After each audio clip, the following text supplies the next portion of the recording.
What's good? Y'all know who it is. Y'all know what it is. It's your boy Matthew Shack live here in Los Angeles. Welcome to Matthew Shack Unfiltered. What's popping with all you guys, man, on a Saturday, man? First things first, salute to the Unfiltered Nation. Salute to the Unfiltered fam. Salute to the Mod Squad. Salute to all you Goonie Goo-Goos, man. The goons that run the chat room. We're going to do what we always do, man. Good game, good opportunities to get some information. Run these lights up for your boy, man. Run them up as soon as you walk in the house. Turn the lights on. Okay, wipe your feet. Do all that, man. You know, keep the likes at 50%. Last and certainly not least, tip your bartender, man. What's going on with you guys, man? What is popping? What's good in the hood? Your boy's been out in these LA streets, man. I've been everywhere, man. I've been to the Valley. I've been to Orange County. I've been everywhere, man. Okay? All up and down, dog. All over everywhere. All right? I made it back. Had a lot going on today.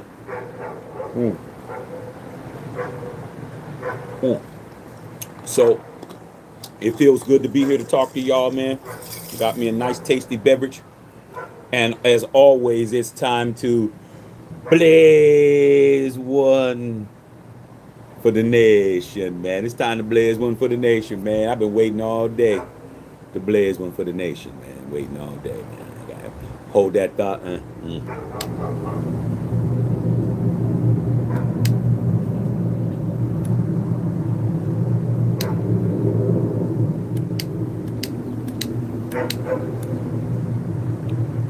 So, you guys, man, we've been really having a lot of good lives lately, man. Really good lives, bro. Breaking records.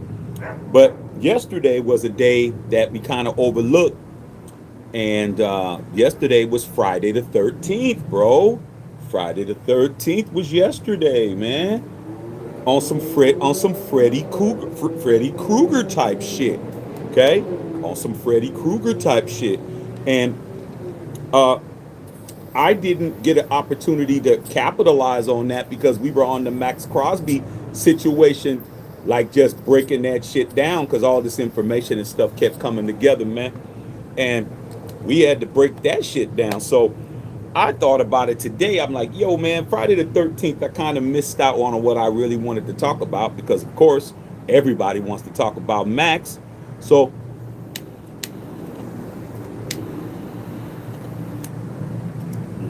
now we cooking. Okay, I had to put some butane in here. So, in light of yesterday being Friday the 13th, I'm gonna go ahead and I'm gonna give you guys a little treat. Okay, I'm about to give you what I call the Raiders Unlucky 13, the 13 biggest first round busts in Raider history. Not all. First round. Because I always explain to you, man, the Raiders don't know how to draft, bro. So this whole thing about trading Max for 2 first round draft picks, I was like, all we're going to do is muck them up. Muck with with an M. You know, you can put another letter in there if you want to, but muck it up. So that's why I knew what was going to happen if that did occur. And, you know, of course, we've always had exceptions to the rule. Let me get those out of the way because, Shaq, this person was drafted. Charles Woodson was drafted in the first round. Right. Marcus Allen was drafted in the first round. Right. Brock Powers was drafted in the first round. Right. Nephew was drafted in the first round. Ashton Genty. Right. Of course, there's always going to be exceptions to the rule. But you have too many first round busts for us not to talk about it. And there's at least 13. Okay?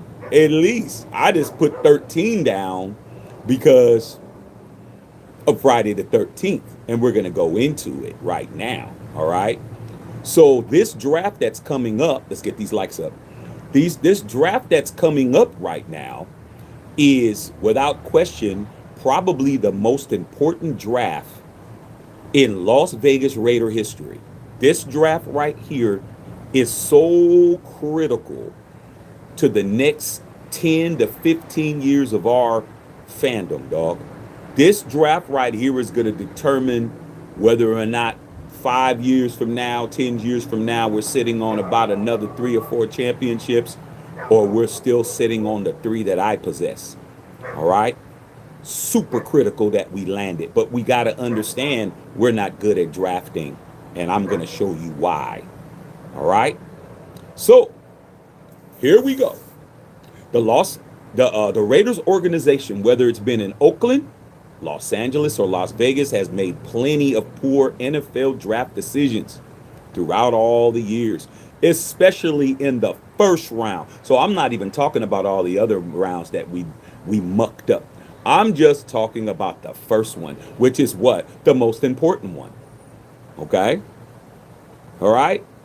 I'm going to talk about the biggest whiffs. We have a lot of them. All right? Okay? So for a team that right now our future rests on the gamble of landing top-rated selections, we're supposed to be drafting Fernando Mendoza at the first pick of the draft next month.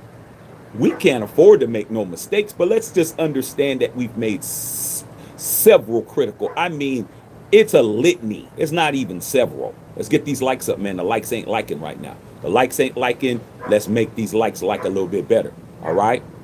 So it hasn't been a great golden ticket for the Raiders in the first round. So here is some of the bust becoming the most infamous in the league history when it comes to the Raiders, bro. And I don't care if you don't agree or not, everything on here is accurate. Okay? Everything. All right?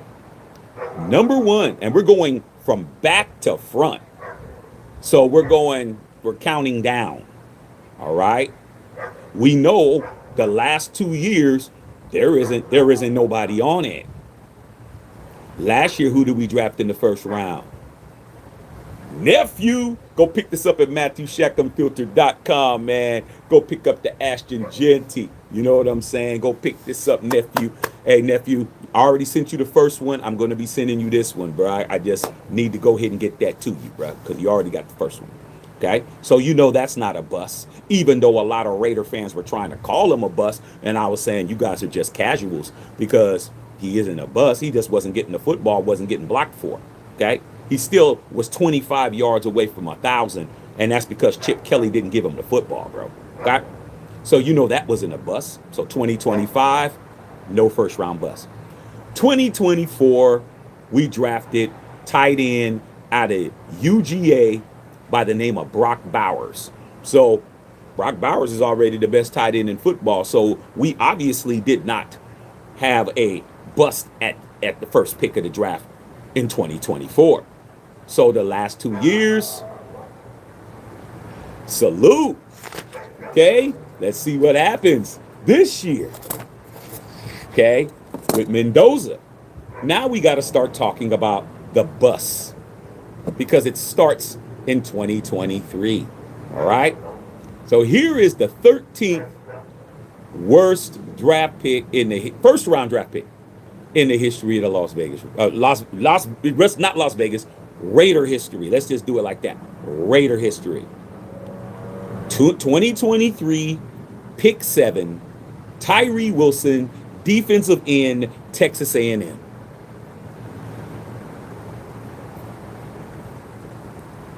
Remember what y'all was saying, man? Come on, Shaq. Man, give Tyree a chance, bro. Come on. It's been 3 years already, bro. How much more time does the brother need? Okay? His rookie contract is already pretty much up. It's year to year now. He's in options. This is year 4. Okay? This is year 4, year 5. He could be gone this year. No one said Tyree Wilson was on this team yet. They could let him go right now. His rookie deal is up. Okay? That's the 13th worst pick. Okay? Then in 2021, because you traded away your first round. The first 2021 pick 17, Alex Leatherwood, offensive tackle, Alabama.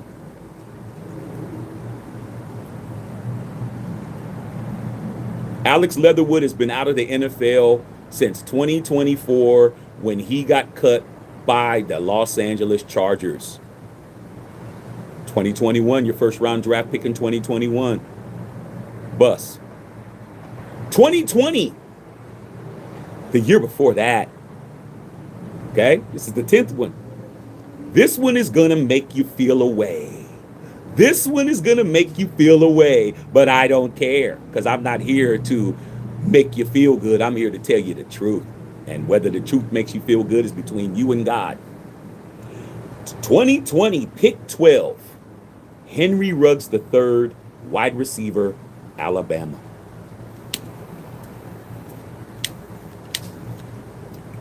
Come on, Shaq. Henry Ruggs was cooking. 1 year.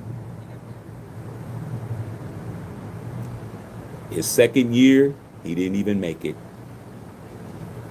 You know where he is, and you know why. That's a bust, bro. That's a 12th pick of the draft. Bowers was picked 13. Like I said, you guys could try to figure out how you're going to wiggle out of that, but you're stuck. Okay? All right? That same year, 2020, pick 19, Damon Arnett, defensive back, Ohio State. I mean, you had two in the same round in the same year. Where's Damon Arnett? Yeah. Remember when he was getting in all those accidents and he threatened to shoot the guy at Aria because of his valet ticket was lost? Remember that crazy fool? Yeah, that's the same year. 2019. Man, dog. Look at it in a row. Look at it in a row. You had 2021, 2020, now you're at 2019. That's 3 consecutive drafts in a row going backwards. The only year you didn't was 2022, and then 2023 you did it. So out of the past 5 seasons, 4 of them, you had a first round bust or more than one. This is 2019. Pick 27, Jonathan Abram, safety, Mississippi State.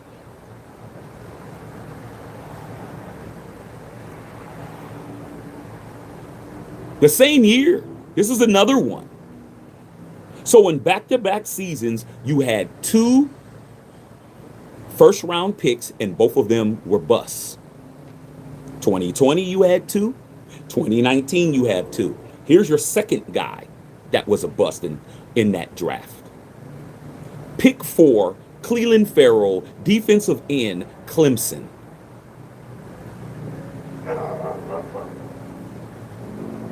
So in 2 years, 2 consecutive seasons, you blew 4 first rounders. In 2019, you had 2. In 2020, you had 2. That's 4 first rounders that were trash cans. Let's get these likes up, y'all. Likes ain't liking. Okay? Then you get a little break in 2018. But in 2017, you did it again. Pick 24. Garyon Conley, defensive back, Ohio State. Did y'all forget Garyon Conley? Garyon Conley? Remember he was trying to be Conley Island? Remember Garyon Conley? Y'all forgot about him. Y'all forgot about Conley. Remember? And let's not forget, John Gruden had the audacity and unmitigated gall to put number 24 on Jonathan Abram. Remember? But then again, come on, bro. I mean, damn. How do you put 24 on him? Can't make it up.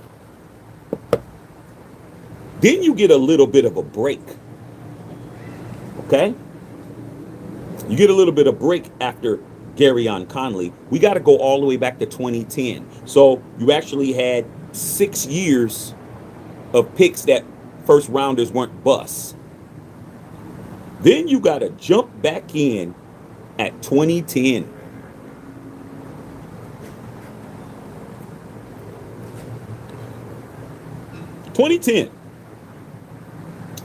Pick 8. Rolando McClain, linebacker, Alabama. Remember Rolando McClain? Bus. First round bus. Then you get to jump back 3 years up before that. In 2007. First pick of the draft, Jamarcus Russell, quarterback, Louisiana State University.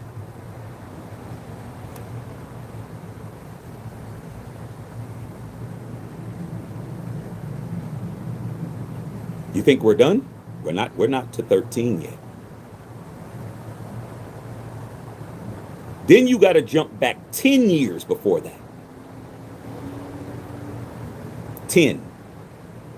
Okay? That would be in 1997. Second pick of the draft, Darrell Russell, defensive tackle, USC. Now, Darrell Russell, I got God bless the dead, but I know a lot of things that I can't speak on when it comes to D. Russell. A lot. And I'll just leave it at that. Off the field. I know a lot. I was around during that time. I was outside. And I was outside where he was. But like I said before, ain't no reason to talk about that. Then you got to go back 4 years before that. In 1993, pick 12, Patrick Bates, defensive back, Texas A&M. Notice a lot of these schools are on this list. We'll go over that. A lot of the same schools created busts. A lot of colleges here are the same. All right? Then you got to go back 2 years before that with the 8th pick, Todd Marinovich, a.k.a. Todd Marinovich, quarterback, USC.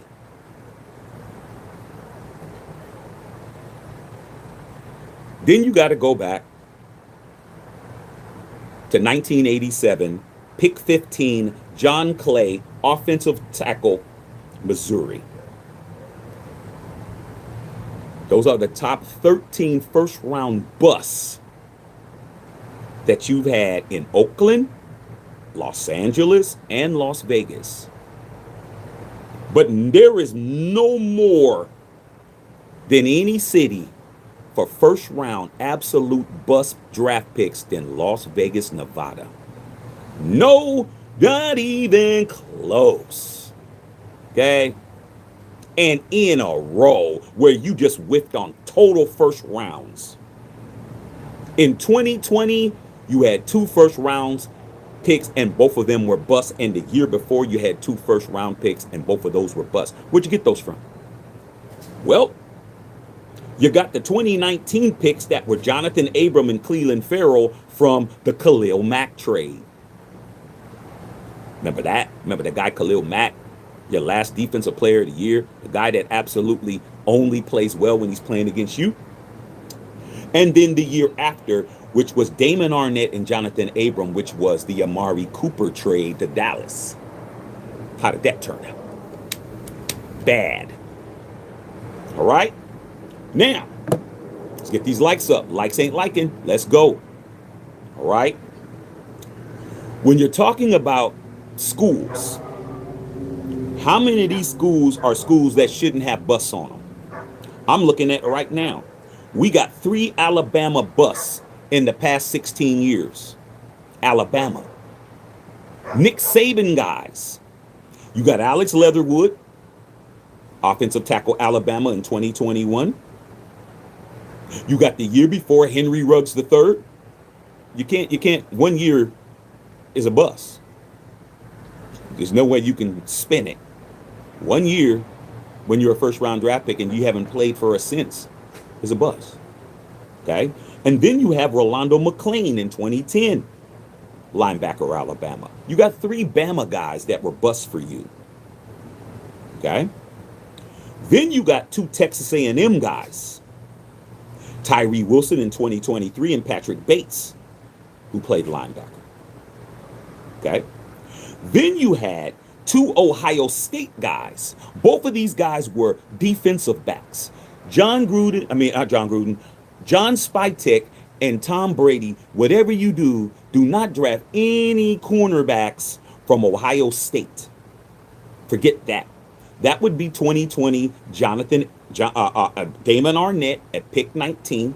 And then you have Garyon Conley at pick 24. Both of those guys are Ohio State cornerbacks. Don't do that ever again. Okay? Couple of things you don't do. You don't draft wide receivers from Alabama. You don't draft linebackers from Alabama. Okay? You don't draft defensive tackles from Texas A&M or DBs. Okay?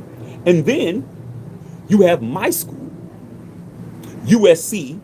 We have 2 busts on that list. That would be Darrell Russell in 97 and Todd Marijuanovic in 1991. And if you want to throw in Carson Palmer, who was an absolute bust coming here, you can throw him in too, but we didn't draft him. But shit, he's a quarterback from USC. Don't draft no quarterbacks from USC, bro. You don't do that. No quarterbacks from SC, please.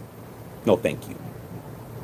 Okay, they're trash when they come to us, especially when they come to us. But we would have drafted Caleb Williams. That would have fixed that. All right. Then you got Clemson guys who are a mixed bag. Yeah, Cleveland Farrell went to Clemson, but so did Third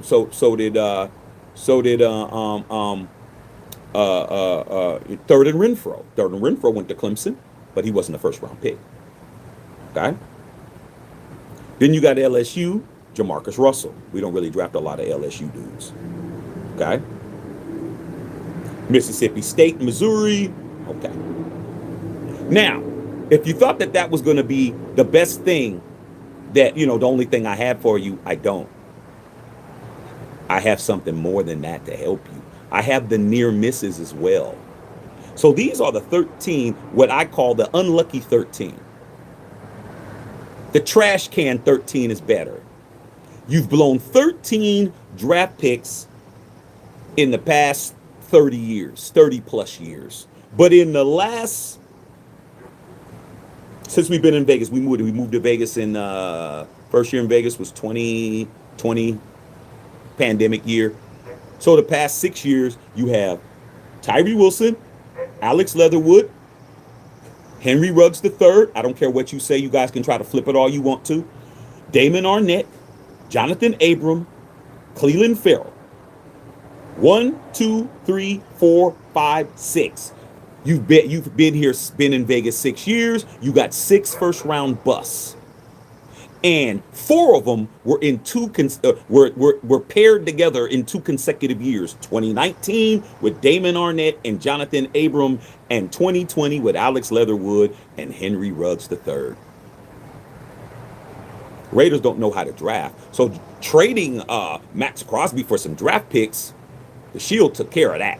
Shield's like, nah, that's not going to happen. We're just going to bring Max back, and we're going to get him extremely pissed off and extremely embarrassed to know that he actually asked to be treated that way by the Ravens. The Condor asked for that. We gave him what he wanted. Leatherwood was 2021. Okay, 2021. All right, so, yeah. So let me correct myself. Alex Leatherwood was 2021, but Henry Ruggs and Damon Arnett was 2020. Jonathan Abram and Cleveland Farrell was 2019. I just looked at the list wrong, but it's still 4 busts in 2 years. You blew 4 first-round draft picks in consecutive drafts. 4. How do you blow? You did not hit on any draft picks in 2 consecutive drafts in a row. That's why you're where you're at. Then The next year, you had another one. So in 3 consecutive drafts, you had 5 first-round busts. In 3 consecutive drafts, 2019, 2020, and 2021, you had 5 first-round busts. You didn't hit on none of them. Not a one, bro.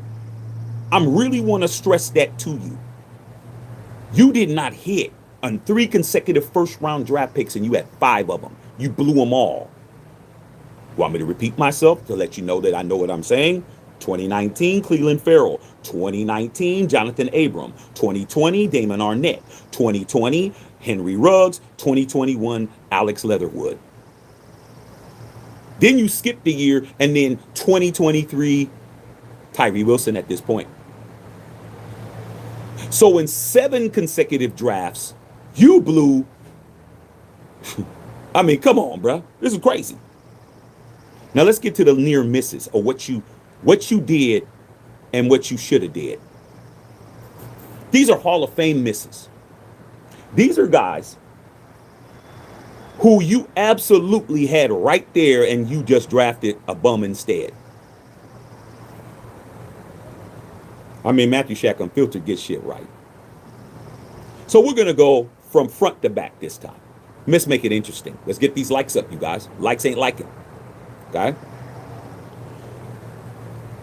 2002, Oakland Raiders. They drafted Napoleon Harris. I think the Raiders are the only team that ever had 3 guys named Napoleon on their team. We had Napoleon Kaufman, we had Napoleon McCallum, we had Napoleon Harris. Okay, we've had 3 Napoleons. I don't think no other NFL team has ever had 3 guys named Napoleon on a roster before. Okay, at different times, but it doesn't matter. Okay, well, actually, Napoleon McCallum and Napoleon Kaufman were on the same team at the same time. All right. You picked Napoleon Harris. You know who the next pick after that was? Ed Reed, Hall of Fame safety, Baltimore Ravens. That was the next pick. We drafted Napoleon Harris. The next pick was Ed Reed. My favorite safety of all time. The GOAT. Nah, you went for Napoleon Harris when you could have had Ed Reed. That's the first one. 2004, you drafted Robert Gallery. Remember Robert Gallery? Okay, remember him? Big ass dude who was supposed to be big time offensive lineman. You drafted him. You know who was the next pick after that? Larry Fitzgerald, wide receiver, Arizona Cardinals. Hall of Fame. While we was drafting Gallery, Larry Fitzgerald was sitting there kicking it.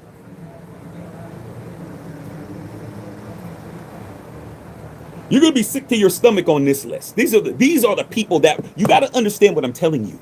The next pick is this person. It isn't later. It's you picked and the next pick is Ed Reed. You picked and the next pick is Larry Fitzgerald. That's this list here. These are the misses. Hall of Fame ones. Okay? And you guys are talking about draft picks. I don't care about no draft picks, bro. Okay? Because we don't know what we're doing. 2005. I mean, this is crazy. All right? You picked Fabian Washington. Remember Fabian Washington, Mr. 4'2", 440? We picked Fabian Washington. The next pick in the NFL draft, Aaron Rodgers. Out of Cal, who was playing five miles up the street at Cal. We picked Fabian Washington. The Packers picked A-Rod.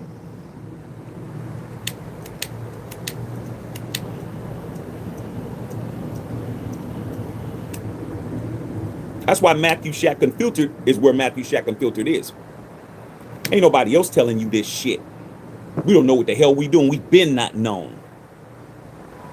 Understand what I'm telling you for you guys that may be coming in late. This is the next pick. You picked Big Shirley. The homie picks Chloe from HR. That's what we're talking about. You're walking around with a dump truck, and he's walking around with a Bugatti. That's who you walked up and asked to dance at the Sadie Hawkins prom. You walked up and asked Big Shirley when 9.24 out of 10 in Chloe is sitting right there. I'm not done. I'm not done, bruh. 2007, you drafted Jamarcus Russell. The next pick, Megatron, Calvin Johnson. You went and picked Jabba the Hutt when Megatron was sitting right there.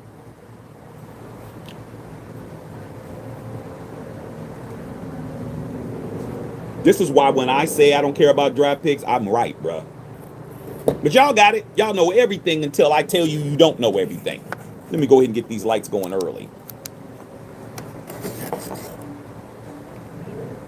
Get these lights going early.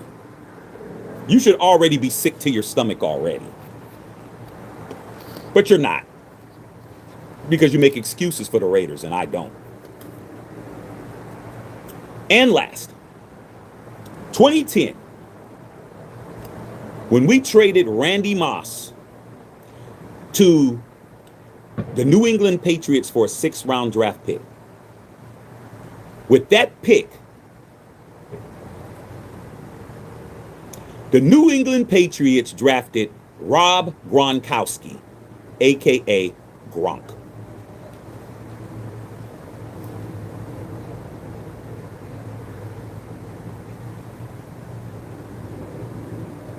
You got the bubble guts yet? Are you blowing snot bubbles yet? So for those of you guys that are coming in late, let me just recap. That was the misses, the Hall of Fame ones. The ones you picked that turned into busts. I'll say it fast. 2023, pick 7, Tyree Wilson. You know who you drafted instead of him? Right there was Jalen Carter. Not a Hall of Famer yet, but he's on the road. That hasn't materialized yet. But it probably will. 2021, pick 17, Alex Leatherwood. 2020, pick 12, Henry Ruggs III. Pick 2020, pick 19, Damon Arnett. 2019, pick 27, Jonathan Abram. 2019, pick 4, Cleveland Farrell. 2017, pick 24, Garyon Conley. Pick 2020, pick 8, Rolando McClain. 2007, pick 1, Jamarcus Russell. 1997, pick 2, Darrell Russell. 1993, pick 12, Patrick Bates. 1991, pick 8, Todd Marijuanovich. And pick 1987, pick 15, John Clay. Hall of Fame misses, you drafted Napoleon Harris. The next pick was Ed Reed. 2004, you picked Robert Gallery. The next pick was Larry Fitzgerald. 2005, you picked Fabian Washington. The next pick was Aaron Rodgers. 2007, you picked Jamarcus Russell. The next pick was Megatron. 2010, you traded Randy Moss to the New England Patriots, and with the pick that they got along with it, Rob Gronkowski. What are you talking about the draft? We should trade a first ballot Hall of Fame whole Max Crosby for 2 first-rounders when you blow first-rounders over and over and over and over and over and over and over and over and over and over again. So anybody talking about we need to get the picks, you're what? A casual, homie. It's all right here. Now tell me I don't know what I'm talking about. Please, again. Please tell me Shaq don't know it. Shaq knows it all. I lived through all of these boys. All of these dudes I was around. I was around in 87 with John Clay. I was around with Tyree Wilson. I've been around a long time. The unlucky trash can 13. And then the Hall of Fame absolute strikeouts at the plate. What are you talking about? Anybody who puts their soup coolers together, bro, to try to say we should get the picks for Crosby, I just proved to you why we shouldn't. But then again, Max asked to be traded, so we did what he wanted. Now he's back because they messed up his draft value. But you have done so much damage to this team because you don't know how to draft nobody. Yeah, we can name people. Yeah, we can name Woodson. This is first rounders. This is what you guys need to understand. These are all first round draft picks of everybody that I named. I didn't name seconds, thirds, fourths, fifths, sixths, and when we used to go as high as 13th and all of that. No, I named all first rounders. Everybody that's on this list is a first rounder, even the misses and the Hall of Fame home runs. Everybody's a first ballot. I mean, everybody's a first round draft pick. Every person I name. That's why I don't listen to nothing anyone tells me, bro. I just broke that shit down. This draft is probably the most important draft probably in the history of the Raiders. I'm trying to go in my head and think, what draft was more important than this?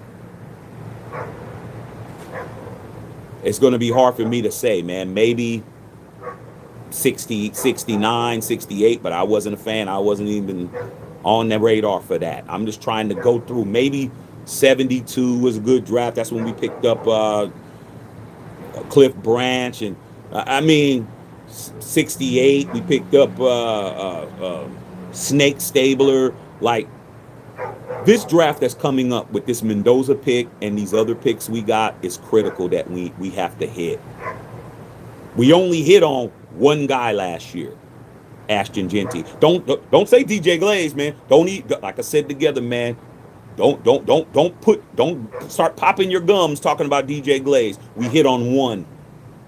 We didn't hit on nobody else, bro. Jack Besh, the jury's out still. He's getting the football starting to look pretty good. Dante Thornton, not looking good.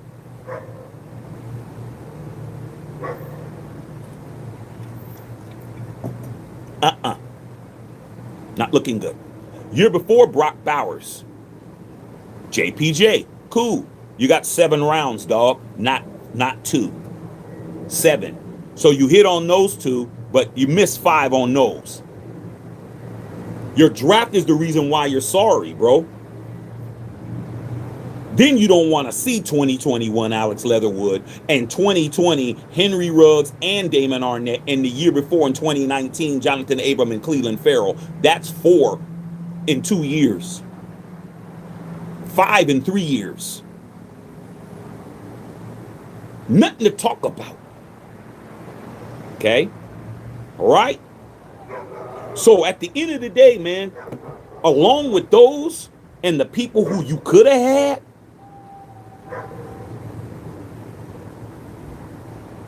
Ed Reed was still there, bro, when you picked Harris. Larry Fitzgerald was still there when you picked Robert Gallery. Aaron Rodgers was still there when you picked Fabian Washington. Calvin Johnson was there when you picked Jamarcus Russell. And when you traded away Randy Moss for a 6th-round draft pick because the old man swore on his life Randy was washed up, Randy was just alligator arming and just quitting on us, went over to the New England Patriots and broke every Jerry Rice record he could break. 23 touchdowns in that season, broke the season record for reception yards that year that Calvin Johnson owns now with 1,900. You did all of that. But now you wanted to trade Max for 2 first-rounders. Y'all don't know what the hell y'all talking about, man. You really don't know what the hell you guys are talking about. Okay? Cannot whiff this draft. You have to hit. You can't just hit on one dude. One dude doesn't fix it. One dude doesn't fix all these miscues. Because you build your team through the draft. That's where you get your young players from. That's where you get your cap relief from. That's where you get your money to make big free agent acquisitions because you got core players that you drafted. You're good at running back. You're good at tight end. You're good at guard. Okay? Colton Miller, if he could stay healthy, you'll be good. He's not on this list. Okay? You can't say Max. What was Max? A fourth rounder? Can't say Max. He's fourth round.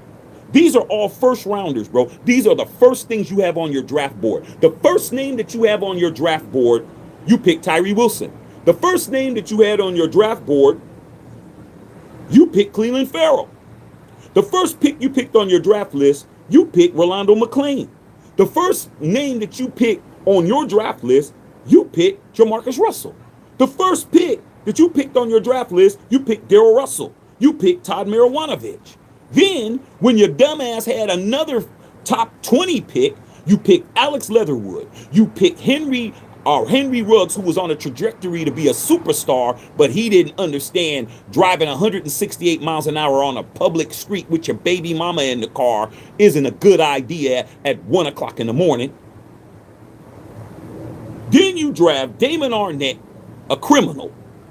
Then you draft Jonathan Abram, a dude who got hurt his rookie season, first game of the season in the third quarter, running head on into people. Man, what are we doing? And then you don't want to talk about the people you could have had, and you pick the next day. The next person was Ed Reed. The next person was Larry Fitzgerald. The next person was Discount Double Check. The next person was Megatron, and the next a person that you traded away for that pick was Rob Gronkowski. You don't know what you're doing. And you Raider fans are even worse than that. Because if the people who are there who know more football than me, more football than you, more football than the homie, more football than all these people that are on the TV, if they can't get this shit right, then why are we listening to you? No. You gotta hit these picks. You whiffed on four first rounders in 2 consecutive drafts. 4 of them.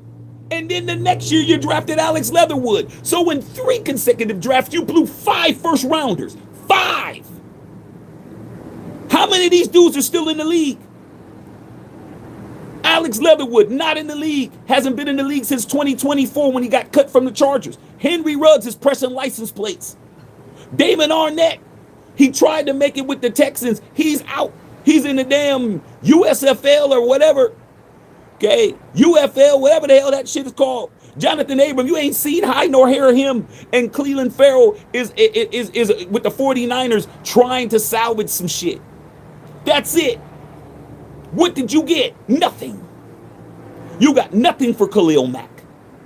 These are Khalil Mack picks. You got nothing for Amari Cooper. These are Amari Cooper picks.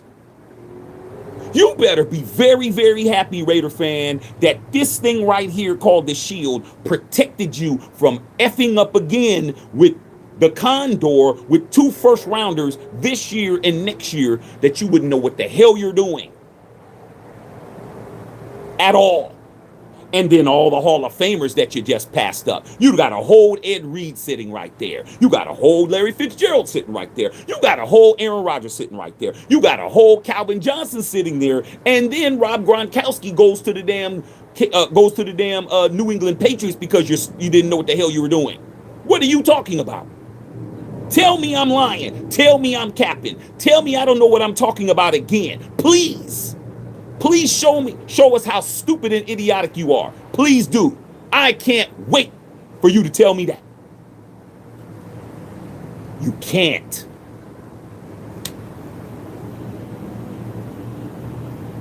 That's why we're sitting on 15,000 right now. Why you think? Because I get shit right. Friday the 13th is right here. The top 13 absolute bust picks in the 66-year history of the Raiders franchise. Friday the 13th was yesterday. If Max wasn't still a top topic, I would have brought this up yesterday. I was waiting to drop this shit yesterday, but Max was too hot of a topic. So I pushed it back. Friday the 13th, and here's our Friday the 13th. We live it. We're living it right here, Right there. We're living it. Now you tell me what happened. Please explain to me how did all this happen. Can't blame it all on one guy. Can't blame it all on one regime either. For all you guys that come out here, let's get these likes up. Likes ain't liking. For all you guys that keep talking about, hey man, we should bring back Chuck. We should bring back Chucky. Chucky should never be our coach again after this shit. How many of these are on Chucky and Mayock's watch? Grudock. How many of them? Okay. Josh Jacobs. Home run. Does he play for your team? Cheesehead. You nailed that one, but he ain't on your team, is he? So, there you go. Gruden. This is Gruden right here. Alex Leatherwood. Gruden. Henry Ruggs. Gruden. Damon Arnett. Gruden. Jonathan Abram. Gruden. Cleveland Farrell. Gruden. So out of the top 13 all-time first-round bust picks, Gruden and Mayock had 5 of them.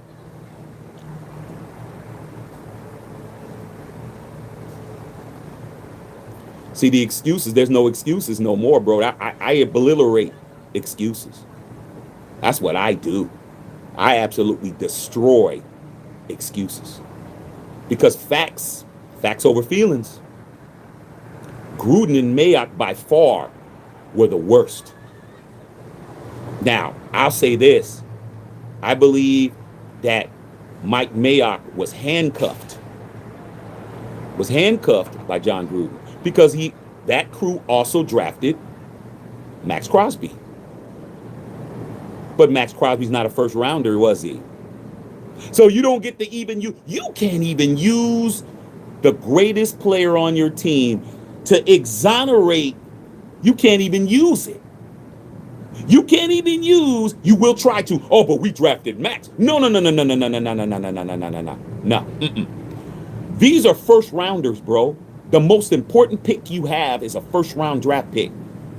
You don't get to try to take somebody else that wound up blowing up into something that was a pick fourth round or fifth round or back, even second round.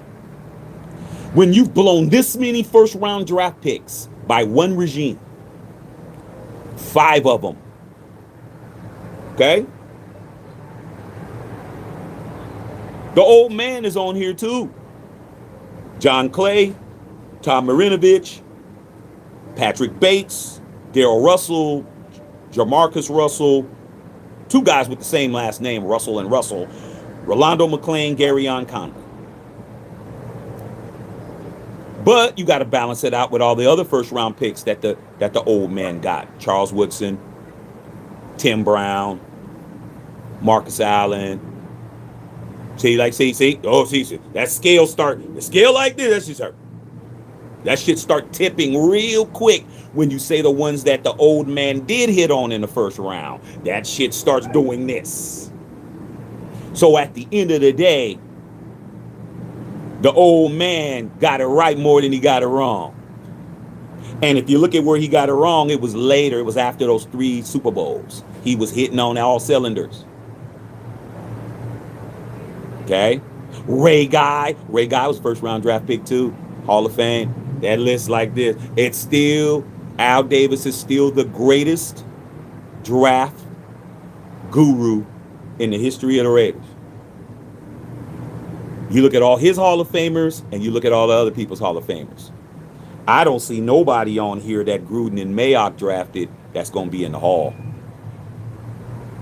Josh Jacobs, he's not a Hall of Famer. He's a good player, but he's not a Hall of Famer. Everybody else, not looking good. Okay? So at the end of the day, there's nothing to talk about. We have to hit, and I'm going to read your questions. Tip your bartender, y'all. Okay?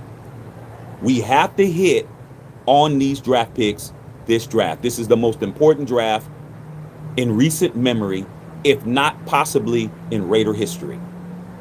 We got to hit. We can't be having one guy. Mendoza can't be it. We got like 3 supplemental picks. We got other draft picks that we done picked up. We got a full draft. I think we have like 13 picks. One pick is not going to fix it, bro. We need to draft. We need to hit, bro. Okay? And I don't know if we're going to. All right? So let me go ahead and read your comments. But like I said before, man, all I bring is receipts, bro.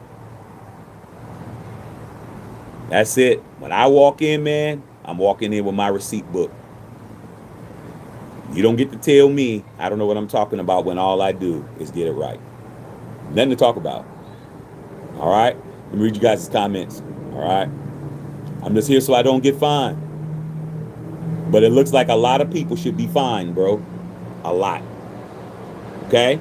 There needs to be a lot of people that should be held accountable for this. There should be a case study on the Raiders on how to blow so many first rounders, bro. Especially in Vegas. How many Vegas first round busts do we have? Wilson, Leatherwood, Ruggs, Arnett, Abram, Farrell. We've been in Vegas 6 years. We got 6 first round busts. That's pretty much averages out to what? A first round bust every year we've been here. Including us drafting Brock Bowers and nephew. They ain't busts, they hit. But you still got 6 busts on top of that. Okay? All right? Tell me what you think about that. I want to really see who has the football prowess around here. A lot of you guys claim you know football so well. We're going to see who does. Because I just really gave you a big ass piece of meat, bruh. I gave you what they call in New York a cowboy steak. That'd be like a 50, 60 ouncer. Be this thick. You ain't gonna be able to handle it. Okay? Let's go. I expect to see somebody have some answers. And I want to see you guys make excuses for what I just put out there. And then you don't even want to talk about the Hall of Fame misses. Understand how whack that is, that the next person is a Hall of Famer. It isn't 2 picks later. It's the next pick. You pick Napoleon Harris, Baltimore picks Ed Reed. You pick Robert Gallery, Cardinals pick Larry Fitzgerald. You pick Fabian Washington, the Packers pick Aaron Rodgers. You pick Jamarcus Russell, the Lions pick Megatron. You pick trade Randy Moss, and that first round pick that the New England Patriots got from you turned into Gronk. Explain it. You can't. But try. Isaiah Butler, what's up, IB? What's going on? John Bankhead, man, up there in Oakland. What's going on? Rob B, what's going on? Okay. Whittington Thomas, what's going on? What's up, Whittington Thomas, man? I mean, damn, all we do over here is cook. I'll be honest with you, bro. If I wasn't Matthew Shack Unfiltered, I'd follow Matthew Shack Unfiltered. I would. I'm like, I come every time I come over here, I learn something that no one else is telling you. Just retreading the same stories over and over and over and over again. Talking about the same shit. Getting it right sometimes, getting it wrong sometimes. More wrong than right. While this guy, Matthew Shack Unfiltered, he just hitting shit over the wall, bro, into the parking lot. Every time. Okay? Please explain it to me. Bill Holloway on in the shop. What's up, Big Beezy? Come on, Big Beezy, man. The shield protected us from that damn first. We was going to blow that. We was going to blow that pick 14. That pick 14 was about to be blown, bro. Condor over there, man, with the damn Ravens, bro. He was about to act the fool. Okay? Come on, bro. We got saved by the bell, bro. Should have been knocked out long time ago. That's why you guys ain't won shit. Okay? All right, man. Justin Saab, what's going on, Justin? What's happening? Jesse Murrow, what's going on, Jesse? Let's get these likes up. Salute to the fellow UN and UF and Mod Squad and the goons in the chat. Whittington Thomas, Blaze, one for the nation. That's what I'm doing. I've been busy all day, man. Busy running around, shopping, picking up shoes here, man. Everybody in my family got some new shit today. Everybody did, because it was that type of day. But you getting some new shit. The Dump Truck 13 top first round draft picks. I don't have time to go through the rest of the drafts that we messed up. I don't have time for that. That's just too long. I'm not going to be here a month. Okay? We got a new member in the building. Isaiah Butler. Man, welcome to the Elite Pimp Juice. That's what you do, man. Okay? That's exactly what you do. And keep your memberships up, man. It's only $2, $3 a month, man. Keep them up, man. Make sure your credit cards are valid. You know, your card elapses or whatever, you're going to have to re-up. Okay? But salute, man. Welcome, Isaiah, man, to the Elite. Now you're standing next to giants right now. You're standing next to giants now.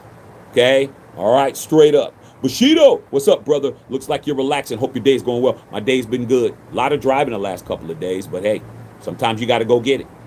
Okay?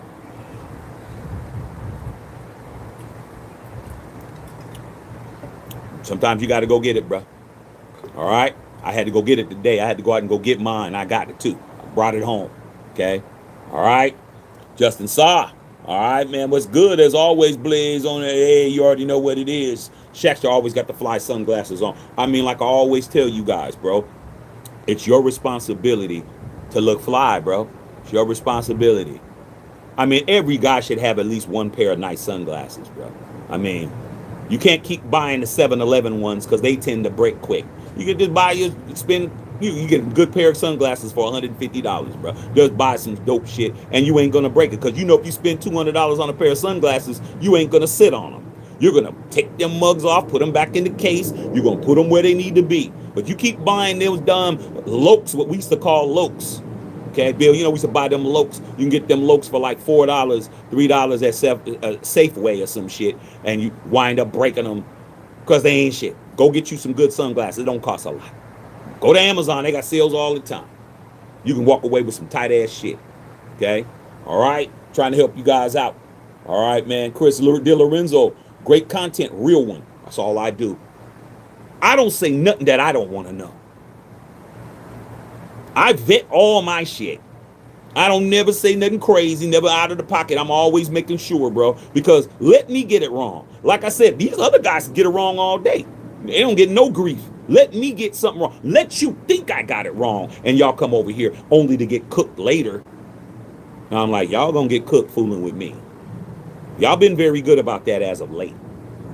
But because you guys like, oh, you got to be careful over with Shaq, because Shaq is he has receipts that nigga know what he talking about, man. Like I said, it ain't a matter of like. You ain't gotta like me, man, but you're gonna respect my authority over here. You definitely gonna respect it, because I come with them heat rocks, bro. Straight lava. Okay? Maurice Ross, what's going on, Mo?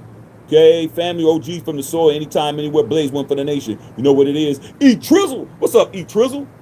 Hey, E Trizzle, you gonna be, your stuff is almost done. Okay? I get all the updates from my manufacturers. They let me know on every order where it is. From the beginning, this stage, that stage, whoop, whoop, whoop. Your shit's coming, dog. And understand, when you get it, you're going to be looking good, bro. I just can't wait for you guys to see the new merch, bro. That new merch, you guys ain't understand it. And now that the Condor's back, you know it's going to even be more special. Okay? All right. Justin Saw. All right, man. Raider Nation on mines. Hey, you know what, dog? Mine's to me too, bro. Really? You Raider Nation? Justin, you Raider Nation? I'm Raider Nation too, dog. Okay? Salute. All right? Show. We got something in common. All right? Patrice. What's going on, P? P said, listening while driving. Shit, I wish I could listen to Matthew Shack Unfiltered while I'm driving. I do. I listen back to my lives, bro. I'm like, let me make sure. That's why the content is cracking, because I'm like, yo, yeah, I'm on point. I forgot to say this. I forgot to say that. I remember. Come back. Cook. But this list right here, bro. Friday the 13th list. 13 first round busts. Six the last 6 years. 5 in 3 consecutive seasons. I mean, come on, bro. And you didn't whiff last year and the year before. All right? But Tyree Wilson, that's 2023. That's the 7th pick. Jalen Carter was the next pick. Don't let Jalen Carter go to the Hall of Fame. This list is going to be longer. Jalen Carter goes to the Hall of Fame. We're going to be saying 2023. You pick Tyree Wilson, and the Eagles pick Jalen Carter. He's got a Super Bowl already. Jalen Carter been in the league 3 years. He's already got a Super Bowl championship already, bro. Not looking good for you guys. Okay? Not looking good. All right, man. Okay, man. Straight up. All right, man. You guys are chopping it up. The likes is lacking. Let's get these likes up. Let's roll, man. Let's roll. We're going to keep it gangster. Okay? We're going to keep it gangster. Let's go, man. Let's make it pop, man. All right, man. Okay, man. Hit that tip jar. All right? Okay, man. Jesse Murrow, Friday the 13th, 2 months in a row. I love it. Hey, man, I love it as long as it's not on my football team. But look, I just named him. I'm like, wow. When I was doing my numbers and looking at it, man, and I'm like, I'm thinking, is there even 13? Yeah, I could have went further back, but I think 87's good. A lot of you guys went around in 87. How far back do I need to go? I just needed 13. Shit. In the 2020s, I got 4. In the 2010s, I got 4. So in the past 20 years, I got 8 first round busts. I ain't had to go back that far, but I just went back for shits and giggles because I had to get back all the way back to Jamarcus Russell. I had to go back that far. Okay? All right, man. Justice Sasha, you remember Carl Joseph? I had high phones, but he was a straight buster. Carl Joseph, man, wasn't a first-round draft pick. And Carl Joseph was undersized, and he was a hitter, and he was a baller, but he decided to believe his own, believe his own press releases, and then he went to the Lions, and then that was it for Carl Joseph. Sometimes, man, you need to stay put, but you can't get mad at Carl Joseph for that because your greatest player almost made that same mistake. I'm gonna keep making it clear. The Condor almost messed up his whole situation, messed up his whole legacy doing that. And luckily, the Shield took care of that. Shield's like, can't have that. I'm gonna have to go get him. The Shield had to go get him in Baltimore. He had to go get him. Let me go get him right quick. This thing right here, this logo, went all the way to Baltimore and went to go get him, dog. And you know I know a whole lot about Baltimore. Understand? He had to go get him, dog. I've been a Raider in that town a lot. No problems. Okay? But I never had to go get Max. I never had to go get him. Shield had to go get his ass and bring him home. I think everything is understood. Stay where you need to be at. Stick to the rivers and the lakes that you're used to, bro. Like TLC once said. Don't go chasing waterfalls, bro. Keep your ass in the desert. There ain't no waterfalls in the desert, homie. Stay in the desert. Okay? That's where you're supposed to be. All right? Miss Patrice. All right, man. Straight up, man. Okay, let's get these likes up. Likes ain't liking yet. Let's roll. Jesse Murrow, man, the BS still pops up on my phone. Raiders already said Max isn't for sale. Well, you got to understand, the media has no reason to believe the Raiders because Spytek said that before, and what did he do? He traded Max Crosby. Like I said, man, no excuses over here, bro. You don't get to undo the history books, what they call revisionist history, where you look back and you try to change the facts. We traded Max Crosby. I really want you guys to understand that. You didn't get Max back because you didn't trade him. You got him back because you traded him, and the Ravens didn't want to go through with the trade, and they sent them back. They wanted a refund on your trade, bro. Give me back my 2 first-round picks, and you take Max back. It was a refund, bro. You went to the Nike store and you bought a pair of brick ass Jordans. You thought they was fly. You took them home and your nephew told you, "What are you wearing those? What are those? Those are bunk." And you was like, "Oh, these are tight." No. Those are mid, bro. Those are whack, unk. Don't take those back. And you know what you did? You got right back in your VW Bug and you went right back to the mall and you brought them back. Is anything wrong with these shirts? No. They just didn't work out. You got your receipt? Oh, yeah.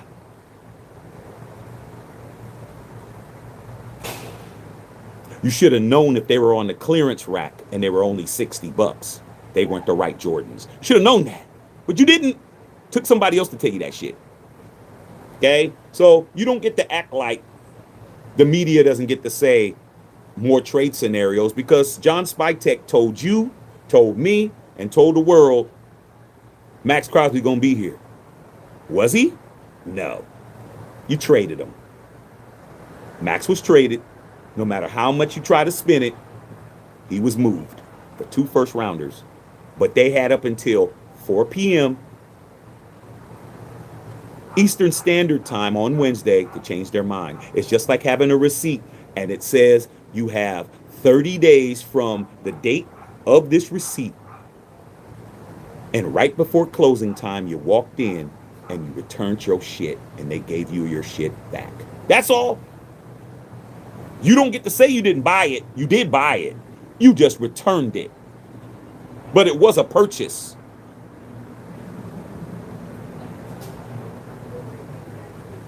I did it today. I went to IKEA today. It's one of the places I went to. A couple of days ago, I went to IKEA. I went to IKEA trying to find a little something that I could do to get my area in this situated. My wife was like, "Why do you keep going to IKEA?" I said, "Because I want to get," she's like, "No, my wife was going to pull the trigger on a whole backyard, back patio set and all that." And I was like, "Nah, I ain't ready for that yet because I'm still trying to figure out what I want to do." And I bought something thinking it was going to work. That shit did not work. So guess what I did? I had my receipt. I went back. I gave it back. They said, "Sir, was anything wrong with it?" I said, "Nope, didn't work out." They scanned the receipt. They said, "Do you still have the credit card you used?" Yep. Did the tap. Said the money be back in my account in 48 hours. I still bought it though, because when they gave it to me, they gave me 2 receipts back. They gave me my original receipt that I bought it, and they gave me the return receipt and stapled it and gave it back. So you don't get to say Max wasn't traded, because he was. But the Ravens returned it. Okay? Straight up, man. Y'all gonna have to face the facts, man. Okay? All right. Patrice. All right, man. What's going on, P? All right, man. Tell moms we said what's up. Jalen Season, what's good, Shaq? Chat, hope everything's well. Everything's great with me. I'm on the patio, man, smoking on a Cohiba. I got some motor oil, bro. Dinner's being made. Get ready to go watch some movies with the fam bam. Got me some new J's today. Got me a couple of other items to go with some other gear I bought. And shit, everything good for me. Okay? Everything's great. All right? Chris DeLorenzo in the house. What's going on, Chris? All right, man. Jesse Merle said, talking to Miss Patrice. Rosetown native. What's going on, Rosetown, man? What's the weather like there up in Sacramento, bro? 916, man. It's probably hot today. It wasn't that hot today. Yeah, I think it was like 76.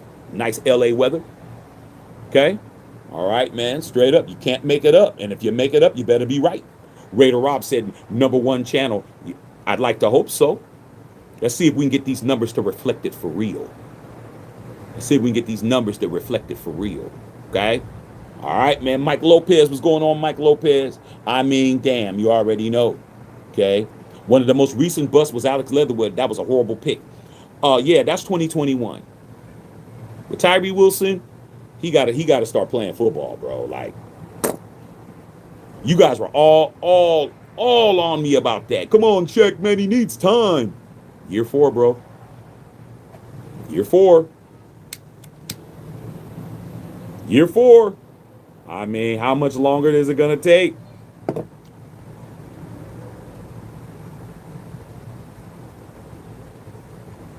It doesn't take this long to know to understand a cigar's good or not. The cigar was this long. Now it's this long. Does it take this long for me to figure it out? Nah, I pretty much understand in the first third if it's good. Okay? But you guys keep waiting. All right? Keep waiting. Black Paul, hit the number one people. Get them up, man, for Unc. Hey, man, show their love, dog. Likes need to be liking, bro.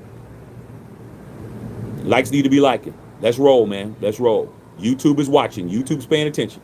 Okay? Let's show them what we're made of. Blaze one for the nation, Winter Thomas, and now we have quite a few busts. No cap. I just named 13 of them in a row, 6 in the last 6 seasons. These are all first rounders. That's how humiliating it's been. But nobody tanks a first round pick like Gruden and Mayock. Nobody. They're the GOATs when it comes to that. Alex Leatherwood, Henry Ruggs III, Damon Arnett, Jonathan Abram, Cleveland Farrell. Come on, bro. Nobody has it like them, dog. 5 out of 13. That's got to be at least 40%. 4 out of 10 is them. 35, 37%, something like that. That's too high. I mean, in a row. They didn't hit on Farrell in a row, Abrams, Arnett, Ruggs, and Leatherwood. That was just consecutive. There was outside of Josh Jacobs, because he was in there too. But I ain't gonna put Josh Jacobs. Josh Jacobs led the NFL in rushing. When Josh Jacobs, his last year before the Boston Baked Bean Boys showed up, okay, led the NFL in rushing, led the NFL in 8 offensive categories, including most rushing yards, yards per carry, yards after rack, yards after contact, all that shit. Josh Jacobs was getting busy. What happened the next year? Gone. Because you brought in asked Tom Telesco, and Tom Telesco got rid of him. What did we have to do? We had to replace him with Ashton Jeanty. You get rid of Darren Waller, you had to replace him with Brock Bowers. See, that slows you down when you have to replace a player. When you have to replace a player, that slows you down. That slows the process. Okay? All right? Trying to help you out. Have you replaced Henry Ruggs yet? I'll wait. You ain't replaced Ruggs yet. Have you replaced Tyree Wilson? No, he's on your team. Have you replaced Damon Arnett at DB? I'm talking about draft. I'm not talking about bringing in a free agent. I'm not talking about bringing in an Eric Stokes. I'm not talking about bringing in a player from another team, a vet. I'm talking about in the draft. Did you replace Leatherwood yet on the offensive tackle? No. JPJ's a guard. You didn't replace him. Not draft-wise. Did you replace Ruggs at the wide receiver slot yet? No. Did you replace Damon Arnett in the DB slot yet? Well, we're looking at the kid. Okay? The kid might be that guy. Porter, possibly, but not yet. Did you replace Jonathan Abram at safety? Maybe Pall Mall, possibly. Towards after his contract, he didn't play that great. Okay, did you replace the Cleveland Farrell at defensive end? Maybe probably Malcolm Kuntz, but it's not first round. You didn't replace it in the first round. Garyon Conley? No, you only got one D that you drafted. What happened to Jacorian Bennett? You traded him. I like Jacorian Bennett. I talked to him at training camp. You traded him. Remember? Traded him to the Eagles for Thomas Booker IV. He didn't replace him. Linebacker, Rolando McClain. Did you draft somebody better than him? Okay. Maybe Tommy Eichenberg, maybe, but he's not going to start on this team, so that's a no. Rolando McClain was a starter. He started here, and when we trade him to Dallas, he started. So can't even say Tommy Eichenberg. Do you replace Jamarcus Russell in the draft yet? Yeah. You drafted Derek Carr, but Derek Carr's not a first rounder. He was drafted in the second round. So you need Fernando Mendoza to offset first pick quarterback to first pick quarterback 16 years later. Well, actually, more than 16. Shit. Damn. Looking a little more like 18. Okay. Defensive tackle, Gerald Russell. Did you replace him? Not really. Patrick Bates, DB. Did you replace him? 93? Yeah. First round draft pick, Charles Woodson, 98. 98 draft. We replaced it. We replaced Patrick Bates with Woodson. That was fixed. Quarterback, 1991, Todd Marinovich. Did you fix it? Draft, first round? No. Because after that, you drafted Jamarcus Russell. You didn't fix it. So when Mendoza comes in here and he lights it up, he's going to be fixing 2 first-round quarterback draft picks that you absolutely whiffed on. That would be Todd Marinovich and Jabba the Hutt. Then you want to talk about the misses that are Hall of Famers. You can't even fix that. You can't fix that at all. You don't have a Hall of Fame safety that was picked, Ed Reed. You don't have a Hall of Fame wide receiver that was picked during that time in Larry Fitzgerald. You don't have a quarterback that's a first ballot Hall of Famer when you picked Fabian Washington. You didn't replace Aaron Rodgers. Jamarcus Russell, you didn't have a first ballot wide receiver in that time period. You didn't draft nobody that was better or up to par with a Calvin Johnson. And then your tight end, maybe Brock Bowers, if he keeps going the way he's going, that'll fix that. Nothing else to talk about, bro.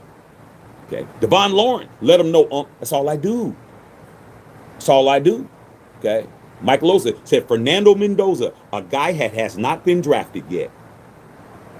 See how far you have to dig into the trash, bro? You got to dig all the way to the bottom, and what you're looking for is not even in the trash. You're digging, and he's not even there. Mendoza's sitting over there. Mendoza's not a Raider. How did he fix it? He ain't fixed nothing. He ain't here. He ain't even on your team yet. Go look at your roster and see if you see Fernando Mendoza, quarterback out of Indiana. You don't, because he's not a Raider yet. Well, he will be, Shaq. Okay, well, when he will be, you still have to do what? Let him start. And according to Brady and Spike Tech, he isn't going to even start. So you got to look at the next year. You don't even, even Mendoza doesn't fix this bullshit. You guys have mucked this up with an M. Mucked this up so much. Okay? Mucked. That now you're grasping at straws, bruh. Okay? Octane, what's up, man? What's going on, nephew? Enjoy the lives. Yeah, I'm giving you good game. Get them likes up, man. Okay? Likes is doing a little bit better. Okay? Not as good. Block Paul say, hey, Yunk, you got them shirts and long sleeves? Yeah, we got some long sleeves. Go look on the site, man. We got a couple of long sleeves, and we got a couple of nice warm situations for you guys that are out there freezing to death. Okay? Got that Charles Woodson long sleeve, man. We got the Raider Rep one that I was wearing the other day. Yeah, we got some long sleeves, dog. Trust and believe it. Go get it. Okay? We got some shit. All right? Okay? For you cold climate guys. Justice All said, I remember all those idiots saying Ashton was a bust after preseason games. Roach was Raider odds, can't make it up. Well, like I said before, man, somebody got to be a casual fan, and somebody got to be an aficionado. These guys got it wrong, bro, and they ain't going to admit it. Ashton Genty has the NFL rookie record. The NFL, so you got to understand what a rookie record is. That means in 106 years, the National Football League was founded in 1920. It is 2026. That's 106 years. There's only one running back, rookie, in the 106-year history of the National Football League that had 1,000 yards after being hit. No other running back, Emmitt Smith, Walter Payton, Barry Sanders, Jim Brown, O.J. Simpson, Adrian Peterson. I don't care who you name. There's only one dude, and he's right here. NFL record. That means when he got hit, he still got 1,000 yards after getting hit the first time, and it was only 25 yards away from 1,000. Come on, bro. These guys got that shit wrong, but they're not going to admit it because they don't know what we know over here. You don't get an NFL record being a bust in your rookie year. That's a positive one. Then in the people who have negative rookie records are Hall of Famers. I think Peyton Manning threw the first rookie most interceptions as a rookie. I think he threw the most of them. Where's he at? On Mount Rushmore quarterback. Rosetown Native said facts. Always. Okay? Let's get these likes up. Mike Lopez, Brock Bowers is a beast. Absolutely. I just said the last 2 years you hit. But you know what the problem with that is, Mike Lopez? It took you 2 different general managers to get that shit right. John Spytek drafted Genty. Tom Telesco drafted Bowers. So not even the same guy did it twice. One guy did it once and one guy did it once. So it took 2 GMs to do that last two. Let's see what Spytek does this year. It should be an easy win with Mendoza. But that doesn't fix all of this, does it? Like I said before, man, Leatherwood was terrible. Remember? We're drafting character guys. I'm like, man, I don't care if they're absolute gangsters. Can they play football? Al Davis didn't care about none of that shit. Al Davis didn't care about none of that shit. Al Davis is drafting the best football player. He ain't drafting the one that's a class valedictorian. Oh, he's a class valedictorian. He has a 4.2 grade point average. You can actually have a 4.2 grade point average in college. That means you have all these extra credit things and all these extra things you do that will add on to your grade point average and be like a 4.2. 4.0 ain't the highest you can get in college. In high school it is, but not in college. These guys are valedictorians, class presidents. The guy that you wouldn't mind dating your daughter, but when it comes to playing on your football team, you don't want him nowhere around your team at all, bro. He be telling your daughter, man, he's a great guy, but damn, could he please leave the Raiders? Treat your daughter phenomenally, but he's a bust on a football field. You still wouldn't like him.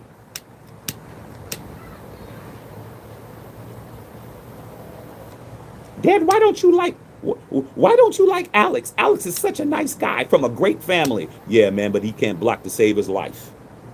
We paid him all that money. He ain't doing shit. You still be mad. Cleve Farrell, he's on here. 2009, 4th pick of the draft. Cleveland Farrell, defensive end, Clemson. He's on here. Trust me, everyone on here is validated. They're stamped with the BUST on it. Okay. All right, man. Said 3 has 1 more year. Hey, man, Tyree, hey, man. You could keep talking about it all you want. I'm just talking about the facts. Just the facts, ma'am, as they used to say on a television show called Dragnet back in the days. Just the facts. We don't care about the other shit. All that other shit is opinion. Facts is 2023 pick 7, Tyree Wilson, defensive end, Texas A&M. It doesn't take 4 years to get good.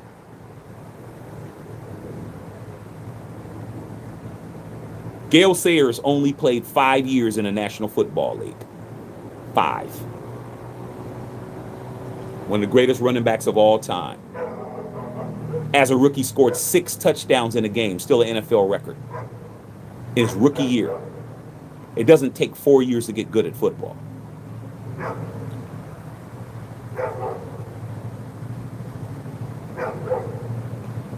All I do over here is cook. That's it. Okay? That's all I do. All right? You said Tyree Wilson's definitely a bust to me, Justin Saw. Okay? Rosetown Native should have gotten Gonzalez over Tyree. You didn't. But you didn't. I think Christian Gonzalez, he was coming off that injury, and I think Christian Gonzalez went like in the teens. I wish Sarah was here, because when we drafted Henry Ruggs III, I don't know who was here. Y'all might have been there when we did the draft party. I wanted CeeDee Lamb. That's going to be the next one that's going to be on this list. I wanted CeeDee Lamb, bro. When we drafted Henry Ruggs, I didn't say nothing for like 4 draft picks. I was so mad. I was just sitting there, not saying shit. And then when Dallas drafted CeeDee Lamb, that's when I talked. Guess who's one of the best wide receivers in football? CeeDee Lamb. Guess who's not in the league at all? Henry Ruggs.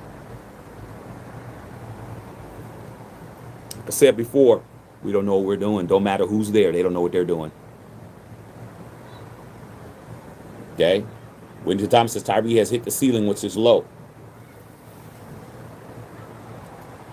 I mean, I don't know what else to say, bro. Good kid. But what's that got to do with playing football? Nothing. Trade Tyree for a 4th rounder. I mean, who's dumb enough to take that?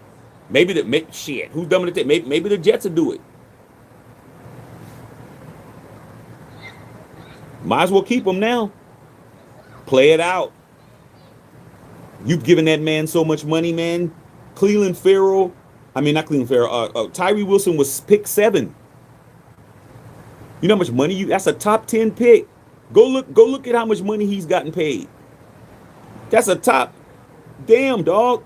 Rolando McClain was picked 8th. Todd Marinovich was picked 8th. Damn, dog, that's a top 10 pick. How many top 10s did we blow? Tyree Wilson, pick 7. Cleveland Farrell, pick 4. Rolando McClain, pick 8. Jamarcus Russell, pick 1. Darrell Russell, pick 2. Todd Marinovich, pick 8. These are top 10s that you blew. Top 10 picks that you got to pay top 10 money to.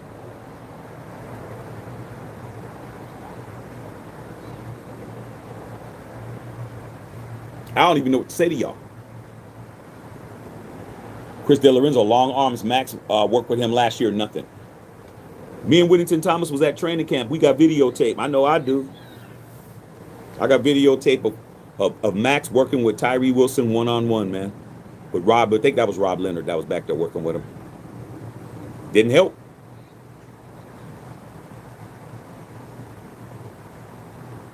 Simple as that, man. Okay? Jesse Merle, Tyree's a backup now.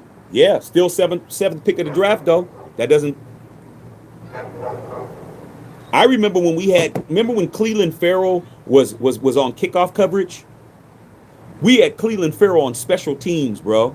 We drafted him 4th, and he was on special teams on the Raiders. He wasn't even playing in the defense. His ass was on special teams, dog. You can't make it up. I mean, good gracious, y'all. Pleatherwood. Michael Lopez, Cleveland Farrell, Tyree Wilson are number 1-2 punch in this defense. Come on, dog. Cleveland Farrell don't even play for the Raiders anymore. He plays for the 49ers. How did that work out? Okay. All right. Emphasis was on cooking, obviously. Okay. Henry Ruggs, speed racer, ex-con. Gotta call it like you see it, bro. I didn't want him because I heard about him down there in Tuscaloosa, driving like he was in the on an Autobahn. Even when he was in high school, he was driving like that. I mean, it's one thing, man, to be driving reckless enough to off yourself, man, but to have your mother's daughter in the car with you. It just shows, bro. Like, dude, you're not even thinking, bro. You could have had your daughter be a absolute orphan. You could have had your daughter be an orphan, bro. You weren't even thinking about the young lady that got hit and her dog and all of that. But you could have made your daughter an orphan because damn, if you want to be a race car driver, be a stock car driver, go get in NASCAR, fool. What the hell you doing? I understand he made a mistake, man, but come on, bruh. Henry Ruggs' best friend was killed in a car accident when he was in high school. That's why he wears number 11. And he was supposed to be in that car, but he didn't get in the car with him. He did some interviews with some because he was a star basketball player as well. So he rode back on the school bus. By the time he got back to the school, found out they was gone.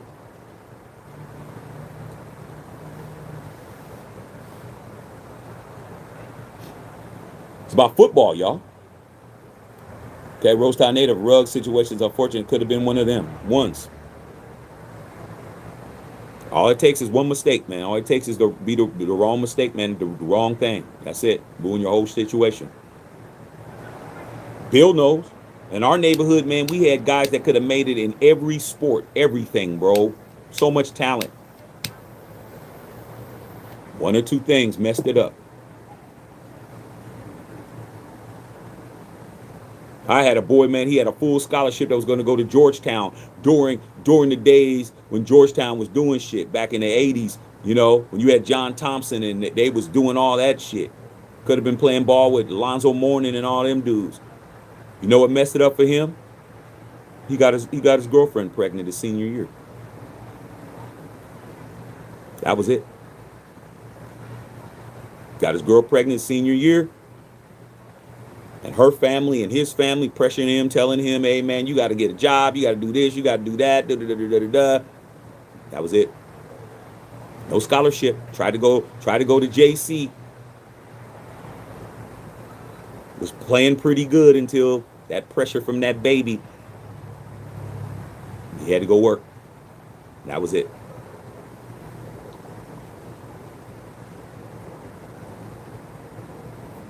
That was it. What's more important, basketball or your baby? Time to start putting in some applications and not to college. A lot of these guys have babies, but they had support. Dwayne Wade had his oldest son, Zaire, when he was in college with his ex-wife when he was at Marquette, but he had family support to help for him to continue to play basketball while he had a kid. Where's he at? Hall of Fame. Not everybody's family gonna do that. You better get out there and get you a job, man. If you weren't thinking about basketball when you was what we call shooting the club up. When you were shooting the club up, you weren't thinking about it then. So don't think about it now. You better get you a boxcar job.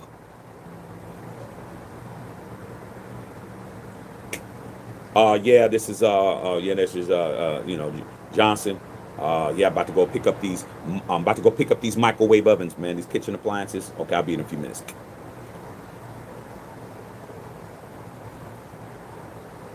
Could have been in the Big Ten, bruh. ESPN. Okay? Nope.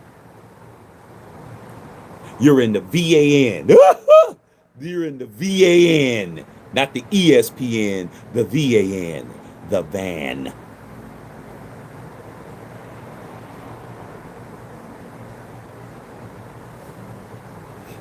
Trying to pick up some OT. When you could have been playing in what? OT in the tournament. Nope. No tourney for you. Ever. Okay? Damon Arnett, wannabe rapper gangster. Everything but a football player. Everything except the thing that was paying him he wanted to be.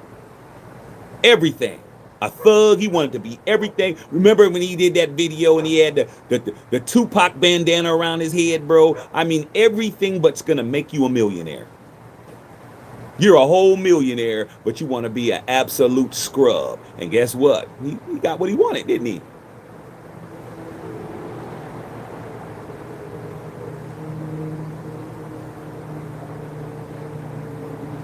Okay, let me read these donos right quick. All right, man, salute to all y'all, man, with the donos, man. Okay, where the donos at? Let me scroll. Okay, man, All right, man. Congratulations to Isaiah Butler. Congratulations to Reef. What's up, Reef? Welcome to the elite. Okay. Robert Perry with the $3.99 dono. Mike Lopez with the $2 dono. Trade down for 36 pick, third for drafted Rodriguez. Trade what? Trade the 36 pick down. I mean, we could trade anything that's not first pick. We can. I ain't mad at it. Okay. All right, man. Patrice with the $9.99 dono. What's up, Pete? My girlfriend in Vegas texted me today, said Debo is out there. They're worried about him being signed to us. I told her he's probably there on vacation, allegedly. It's Las Vegas, though. It's Las Vegas. I mean, people go to Vegas. So, I mean, just because he's there doesn't mean that he's not being signed, but it doesn't mean he won't be. But Vegas is Vegas. Vegas is a tourist attraction. So, she could be right and she might not be. All right? Okay, straight up. All right, man. Who else on here a minute I missed, man? Yvonne Holland with the $19.99 dono. What's up, Yvonne? To me, the worst are Todd Marinovich and Jamarcus. Very bad. Now, the bad part about Todd Marinovich is that Todd Marinovich had the skill set. And the reason why Al Davis drafted him, because his father, Marv Marinovich, was friends with Al Davis. And Todd Marinovich's dad, Marv Marinovich, also USC. Al Davis was a scout at USC. That's why we have a lot of USC guys. That's why typically a lot of USC guys played for the Raiders, even if they weren't drafted by us. Ronnie Lott went to SC. He was a Raider. Of course, Marcus, the greatest USC player.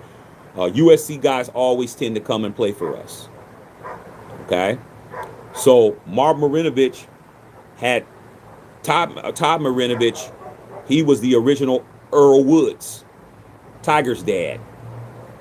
Had him, never had processed foods, never this, never that. Trained him all the way up, but Todd got to college and acted a fool, man. Got caught up with the drugs, but when he wasn't on drugs, he was balling, bro.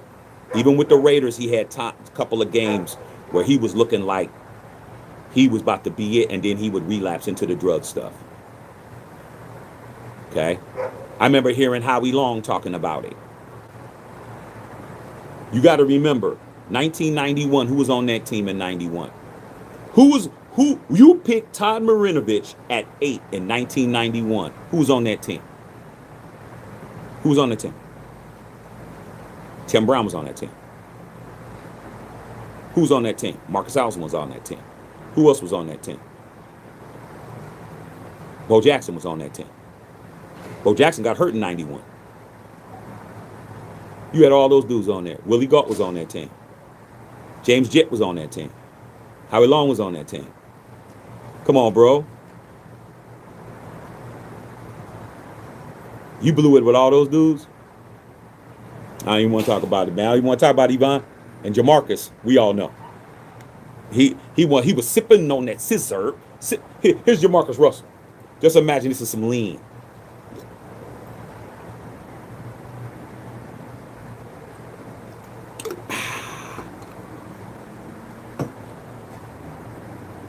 Leaned up.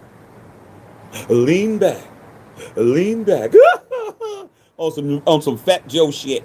Jesse Merle said, stupid ass kids, you're going to the NFL, you better get your shit together. Not everybody loves football. Not everybody loves what they do. They're just good at it and they make money at it. Not everybody loves the game, bro. You'd be surprised on who doesn't love the game. You'd be absolutely shocked. They just played it. They, like I said, they don't love the game. They love what it does for them. I mean, I could say it in basketball all day. There's so many guys that are in basketball that didn't love the game, but they loved what it gave them. Y'all remember Andrew Bynum that played for the Lakers? Andrew Bynum had the potential, bro, but he only loved it for the money. So he took all the money and then he went to Philly and got a big-ass contract and sat on the bench with an afro. And then he just retired, man, with all that money, man. And he's still running around here in L.A., man. I remember I saw him in Starbucks, bro. When I first moved out here, he was already bummed out with the Lakers. I went inside Starbucks, man, by the airport. I go in that Starbucks all the time, okay? I went in Starbucks, man. Andrew Bynum was in there, dog. You imagine you play on the Los Angeles Lakers with Kobe Bryant, and you have all those people in there, and nobody was asking that fool for his autograph. Me, you know me, I celebrities. I was, celebrity interview. I interviewed everybody, so I'm not starstruck at all. Shit, I met Muhammad Ali when I was 9 years old. That was the biggest person I ever met in my life was him. I wasn't starstruck. I just wanted his autograph, and I got it. So what am I saying? I see people. I don't get starstruck. Okay? It's like, oh, that's such and such. Okay. Me and my wife was eating at the Grove here at the restaurant there on a rooftop, and J Lo came in. She was sitting table over. I didn't even recognize it. It didn't look like it to me. My wife said, "There's J Lo." I was like, "That ain't J Lo." Shit. Until the cook came, the damn chef came out and asked her what she wanted, and everybody's kissing her ass. I was like, "Oh, damn, it's Jennifer Lopez." She was sitting at the next table. I was like, "Wow." Actually, I didn't even recognize her. I don't be recognizing nobody. I don't be looking at nobody that hard. Okay? So what am I saying? When I saw Andrew Bynum in there, nobody said nothing to him. So I got up to the barista. I was like, "Andrew Bynum." They were like, "Yeah. He comes there all the time." I was like, "Why y'all saying it like that?" She said, "Because he's a total asshole." She said, just like that. I said, "He's an asshole." "Oh, yeah, he's an asshole. He comes there like every day, orders the same shit. Never tips, never do nothing. Just rude to people." I was like, "Oh, yeah." All he wanted to do was buy cars, drive them fast, get tickets. Lakers got tired of him, traded him to Philly, signed a big-ass contract, then he retired. Ain't nobody seen high nor hair of Andrew Bynum. You don't even see him at the Laker games. This dude ain't even 40 years old. I think Andrew Bynum's like 36 years old or some shit. 36, 37. They don't even see that dude. That dude took the money, I mean a lot. I think he has like about 80, 90 million. You don't hear high nor hair from him. Okay? David Rainey, a lot of bad picks because of constant change. That ain't it. That ain't it. John Gruden was your coach, and Mike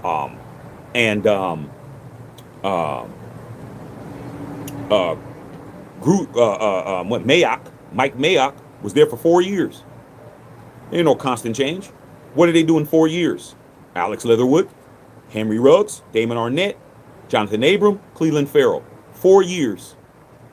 And would have still been your coach if Roger Goodell didn't fire him. So that ain't true. Gruden was sitting there for 4 years consecutively, whiffing first rounders. He only hit on one, Josh Jacobs. That's it. One in 2021, two in 2022, and two in 2019. These are first rounders. What do you mean? Nah, that wasn't it. They didn't know what they were doing.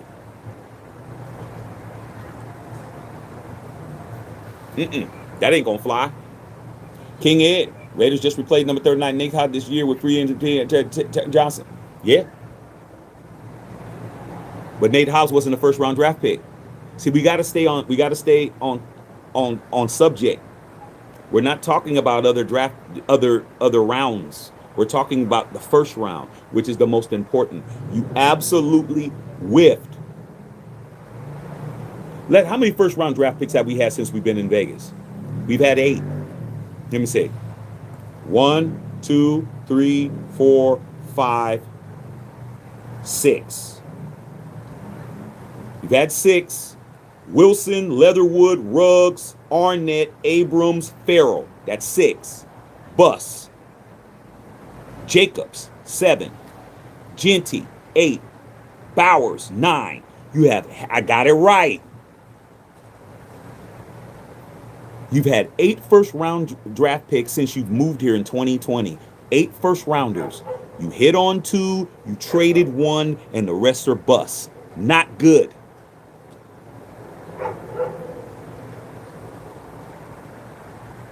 Three out of 8 don't get it done. Go to work 3 out of 8 days. See how long you have a job. And out of those 3 that you went to work, you took a half day because that's Josh Jacobs. You had him for a while and then you left. So you worked a half day. So you worked 2.5 days out of 8. Tell me where your work status is. Tell me how great you are at work. Tell me how great of an employee you are. You're not a great employee at all. You suck as an employee. You better hope your daddy runs the company. That's what it is. You work 2.5 days out of 8. You won't be there long, bruh. Okay? Sad. That's right, Christopher. Sad. Jesse said, don't expect anything until it happens. That's my motto. But for all these roaches with Raider hats and team twerkers and stripper nations, and all you guys out there that wanted to trade Max Crosby for 2 first-round draft picks, you would have blew those too. You wouldn't know what they was doing. Half of you guys didn't even know who to draft at 14. Shaq, with the 14th pick, who do we pick? You didn't even know who to draft. You had no idea. I said Sonny Styles. It's not a great pick. 14th isn't that great when you're trading somebody great. You're trading somebody great for a 14th pick, and you don't know what the next year is going to be. But you did it. But the Shield said, nah, man, you guys are blowing that, man. You got Patriots and Buccaneers doing too much. Let me reset this shit. You know how it is when you're getting your ass kicked on Madden and you just reset the game because your little brother's beating your brains in. Yeah, somebody had to push the reset button. That was the Shield pushing the reset button on that shit. Oh, they don't know what the hell they're doing. Let me just pull the plug on this. Trade Max Crosby for 2 first-round draft picks. Guys are on crack. And not even the good crack. The butt crack. Come on. All right, man. Okay. Houston said that's pretty good considering how much he took the tackles for a loss. Genty's going to be all right. That's my nephew, dog. I talked to nephew at training camp. I said, hey nephew, go get that rookie of the year right quick. He's like, all right. He tried to, but hey, when you had the worst offensive coordinator in football, who the players ranked as an F, the only offensive coordinator in football that the players ranked as an absolute failure, that was his offensive coordinator. I remember watching the game. We were right here last year, man. That when we had a position to win and we blew it at the end, Chip Kelly ran 15 consecutive offensive plays and didn't give Genty the ball when he was out there. Pass. Just let Geno throw the football 15 times. Didn't give him the ball one time. I'm yelling here. Y'all was there that day. Put a 1 in the chat if you were in that game when I was yelling at, can Genty get the effing ball? No. Because Chip Kelly doesn't care about running the football. Remember when he changed his stance? Oh, get in the basketball stance, Ashton. That's how you run the football. Where is he at? Northwestern. He's not even in the league. Can't make it up. Chris De Lorenzo, Dan Marino drafted Al Davis wanted much. Oh, they hated on that one. You know who else? Who almost became a Raider? But Pete Rozelle made sure it didn't happen. John Elway. One day I'll tell you that story. We were going to draft John Elway. Do you imagine John Elway on the Raiders? Where you'd be? I know where I'd be. Here's my hand right now. Super Bowl 11, Super Bowl 15, Super Bowl 18. John Elway, that's my hand with rings. Elway's going to win me 2. Elway, Marcus Allen, Howie Long, Lyle Alzado, Lester Hayes, Cliff Branch,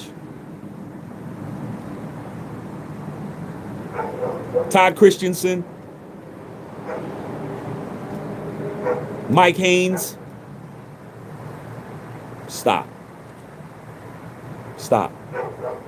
Art Shell, Gene Upshaw.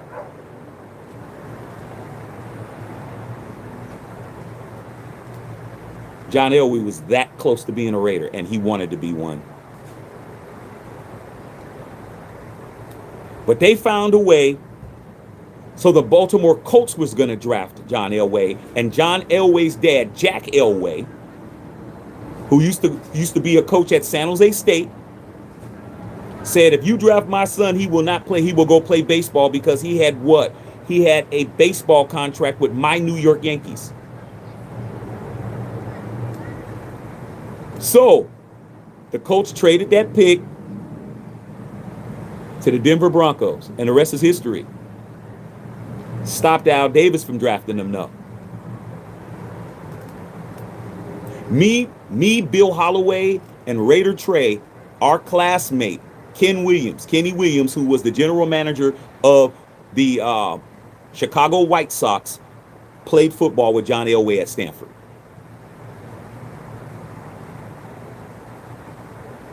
Our classmate. He played with Elway. He's 3 years older than us.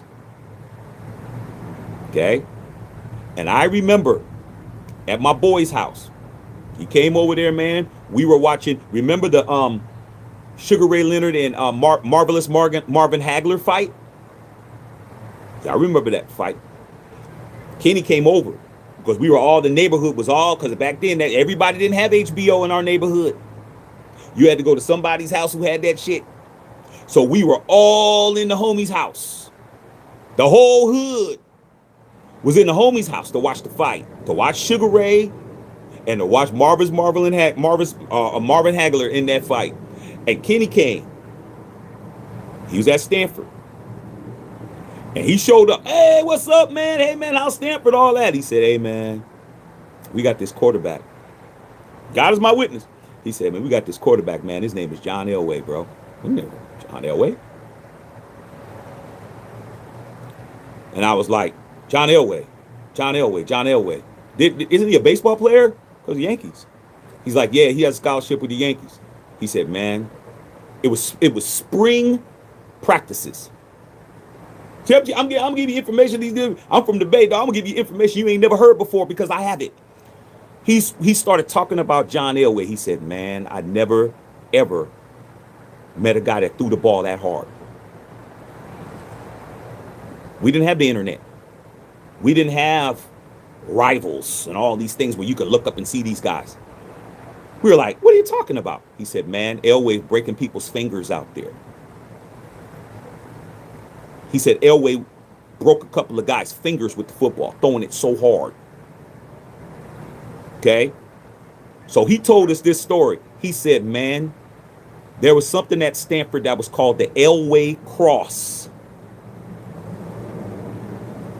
It's like, Elway Cross, what's that? You know what a cross is. It's this. That's a cross. He said Elway Cross. Okay? He said John Elway threw the football so hard, no pads, because it's spring practice. If you look at the tip of a football, the seams are like this on a football. They cross like that. He said Elway would throw the ball so hard and hit you in your sternum that it would leave a mark in your chest. And they called it the Elway Cross there. That's how hard he threw the football, bro. He said every time, and he's a wide receiver, he said every time I came out of my cut, that ball would hit me right here. It would be so hard, it would go through your fingers and hit your chest, bounce off your chest. After a practice, you would see marks in your chest from him throwing that football that hard. And it took me to see John Elway go to the pros for me to understand how hard that cat threw the football, bro. He was going to be a Raider until the league made sure that wasn't going to happen. You had a whole bunch of great players that the league made sure that you weren't going to have them. Deion Sanders was going to be a Raider. They made sure that didn't happen. Calvin Johnson, remember when we were still in Oakland and he was coming and he was practicing with the Raiders in Oakland? And the Lions said we were tampering and they ended that. He was going to be a Raider. There's a whole bunch of people who was going to be a Raider that the league made sure they didn't come. And then you top it off with these guys.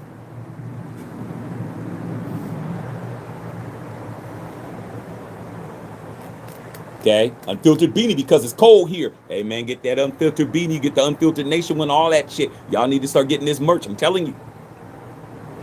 Okay, every day, have you noticed I'm just wearing something fly every day? I was walking around this all day, bro. People was like, yeah, tightest merch in the game, dog. That's what we do. Patrice said Alex Leatherwood. That's a cold name.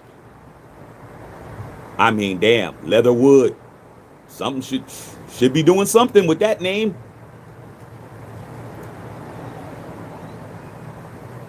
You ever notice that guys that have a last name that's fast, they wind up being fast? Like Swift, the running back Swift, he fast.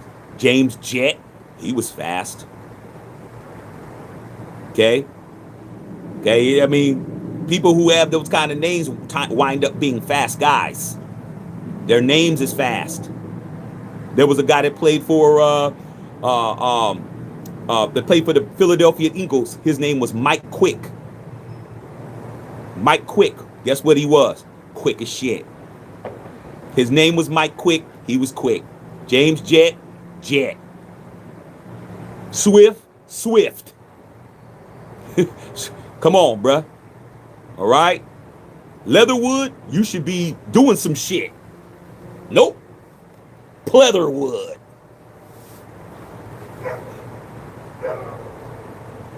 Okay? All right? Alex Pleather Particle Board. Alex Pleather Particle Board. Not wood. Particle Board. Okay? Keep it gangster. All right, man. King Ed, watch your Virginia Duke game. Let's go VA. Yes, I'm a North Carolina Tar Heel. Please, them Dukies gotta lose. Okay. Chris DeLorenzo said Al Davis knew. He graded people on knowledge. Al Davis is in the Hall of Fame as a scout. You know how many gold jackets Al Davis has? 4. Hall of Fame as a scout. Hall of Fame as a coach. Hall of Fame as a commissioner of AFL. Hall of Fame as an owner. 4 gold jackets. If you were old enough, you either called him Al, if you were from his era, you either called him Al or you called him Coach Davis. A lot of the OGs called him Coach. If you played in the 60s, they called him Coach. They still called him Coach.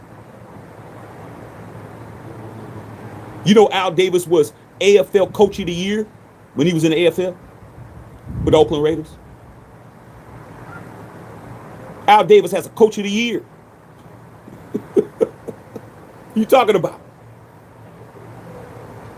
But the old man even got it wrong. How many of these are our old man? John Clay, Todd Marinovich, Patrick Bates, Darrell Russell, Jamarcus Russell, Rolando McClain, Garyon Conley. Even the old man got it wrong, but like I said, you gotta look at both sides of the coin. You gotta look at the first rounders he hit on. Marcus Allen, Charles Woodson. And then you gotta look at all of those too. Come on, bruh. Al got it right more than he got it wrong. John Gruden, horrible. And you got the nerve to try to talk about Antonio Pierce. No. Antonio Pierce didn't draft nobody. Nope. Okay. All right. Yes, it was supposed to be for yesterday, but I was going to do it yesterday on Friday the 13th, but Max Crosby was just too hot of a subject. It was just too hot. Yvonne said Henry Ruggs was a character guy that could have played, but look at how he was cursed. He wasn't a character guy because he was already in trouble when he was down there with in Tuscaloosa, down there with out there with what's his name, man? Greatest head college coach of all time, man. Down there in Alabama, Nick Saban. Ruggs that bottom on himself. Yes, he did. Al Davis is a maverick. Yes, he is and was. Al Davis was a gangster. Yes, he was. Yeah, he got video too. Yeah, I know you got the video.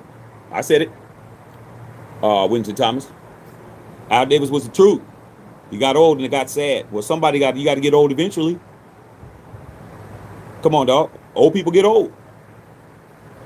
Okay? Can't blame the man for getting old. Man, you can blame the man for not letting somebody else take over, but come on, man. My grandmother drove until she was 92 years old. And her neighbor was 98 driving. I had to tell my dad, hey, Dad, you got to make sure Big Mama don't drive no more, man. We had to, because she was passing it. She was like, I'm passing the driver's test. Matthew, I passed the test. She was passing it. I'm like, damn, man, Grandma 92, she driving. She was passing the test. Every year she had to take the test. Every year she passed the test, bruh. It was like, Dad, what are we doing? She's like, so guess what we did? We let her drive to church. Church was only 3 blocks away. So it's like, okay, you could drive to church and back. She drive to church and back. But she had a driver's license, bro. What was we supposed to do? She kept going down there. She kept passing it. She had to do the written, and she had to do the eye test. You didn't have to drive no more. Just do the written and do the vision test. And my grandmother passed that. She's 92 years old, getting her driver's license renewed every year. I'm like, damn. How you gonna tell her she can't drive when she's legally able to drive, dog? She's passing the damn test. Now her neighbor, Mrs. Douglas, rest in peace, it took her to get into a head-on accident. Luckily, she wasn't hurt. But then after that, she didn't pass the test no more. She was ineligible at that point, but she was 98. So her next door neighbor was driving and my grandmother was driving. What are you going to tell? You talk about, oh, if you still allowed to do it and you're passing the test, what can you do? I'm like, Dad, me and my brother like, Dad, we cannot let Big Mama drive. Big Mama passed the test. What you going to tell her? She driving a brand new Lincoln Town car, a big ass car, bruh. She 92. My grandmother was gangster, dog. What was I gonna say? I was just scared she was driving, but she passed the damn test. She wanted me to go down there with her. I was like, I can't do it. I don't even want to see it. My dad took her down there. She walked in the house. She was like this. I got it. I was like, oh, you gotta be kidding me. No age limit on driving. You don't get to say you're too old, bro. That's like when people try to tell, oh man, you guys are too old to be wearing Jordans. Y'all foolish. They're my shoes. When you see an old man wearing Converse All-Stars, do you tell him he's too old? When I'm wearing Jordan 4s, that's my shoes. 5, 6s, 1s, 2s, all the way up. The 13, that's me. That's my shoe. You don't get to tell me I'm too old because your young ass want to wear my shit. You're too young to wear Jordans. This my era. When they came out, I was wearing them. What are you talking about? When I got them, they weren't retros. They were the shoes that came out. Mike was in them. He was on the Bulls, flying around in them. How you telling me I'm too old to wear my own shit? You can't. So when my grandmother was passing the driver's test, what could I say? I couldn't say shit. She's walking in with a whole license. I'm like, oh, wow. What can you do? So when Al Davis, if he's still the owner and he's still the man, and the NFL ain't saying that he can't do it, what are you going to tell him? You can't tell him shit. Hey, Al, man, I think time is up. Shit. You didn't see him when he fired Lane Kiffin and he pulled out that projector and shit. Put that projector out and pulled out them damn things and started grilling his ass. When Al had the big ass Band-Aid on the side of his face and he was looking hella frail, Al Davis went up there and cooked his ass, cooked the shit out of him, said you're not getting paid. Al Davis, man, it didn't matter. You weren't stopping that man from doing anything. Nothing you could do. Had to compromise with my grandmother. All right. Because all she did was go to church anyway. She wasn't driving around, but she had a license. If she wanted to drive somewhere, oh, we'll take you. But when the church time came, she was driving herself to church. That car never had a scratch on it, never had a dent in it, didn't even have any damn door dings on her shit. Her shit was perfect. So at the end of the day, age don't have nothing to do with it. If you're still able to call a shot, you're calling a shot. Okay? Ronald Lutz says Raiders are Super Bowl bound. Feels like it. Take it from somebody who has them all. Feels very Super Bowl-ish. Okay? Omar says, why is our defensive coordinator considered to be one of the best D-line coaches when he couldn't do nothing with Wilson? What are you talking about? What do you mean? What do you mean, how can he? You're going to judge Rob Leonard on somebody he didn't draft? Okay, I'll put it to you like this, man. You guys got to understand something. Just because your manager is your manager doesn't mean he's the hiring manager. When I was the manager of the company that I worked for, I was the person that was doing the interviews. So candidate would come in, I would interview them. They would interview with everybody else, but they had to come to me. I had to interview them. So it was my responsibility. So if there was somebody on my staff, I interviewed them. So if something didn't pan out, or the person didn't succeed, or whatever it was, my superiors would come to me and be like, Shaq, what's up with it? What happened? You hired this guy. What's happening with him? Well, this is what was going on with him. He was going through this situation with his baby mama, or that happened, or this happened, or that happened, or whatever. I had to be accountable for it. You can't hold Rob Leonard accountable for somebody he didn't have any calls on drafting. They did not ask him to draft Tyree Wilson. I guarantee you, Rob Leonard would have rather drafted Christian Gonzalez. Rob Leonard would have rather, even though he was the O-line coach, he probably would have wanted to draft Jalen Carter. That's the person that showed up. But you're not saying that about everybody else. What about the other guys that were on the line? Adam Butler's on that line. He's in that O-line group. You didn't say shit. Max Crosby's in that O-line group, D-line group. You didn't say shit. You talk about one dude. One guy out of the entire defensive lineman room is underachieving. So it's the D-line's coach's fault that this guy, who was picked 7th, not by me, is my responsibility. It's my fault. No. Just because I was the hiring manager, don't act like there wasn't times when somebody was brought to my office and he was going to be working because he was somebody's cousin. He was somebody's brother. He was somebody's this, that, and the other. And I had to take him on and he wasn't shit. Then I have to get him out of there. Like, how am I going to get this dude out of here? I'm just going to document everything he does wrong. Oh man, this dude's 10 minutes late. What happened? Oh man, traffic. You didn't call, bro. We could have called. I'll write that down.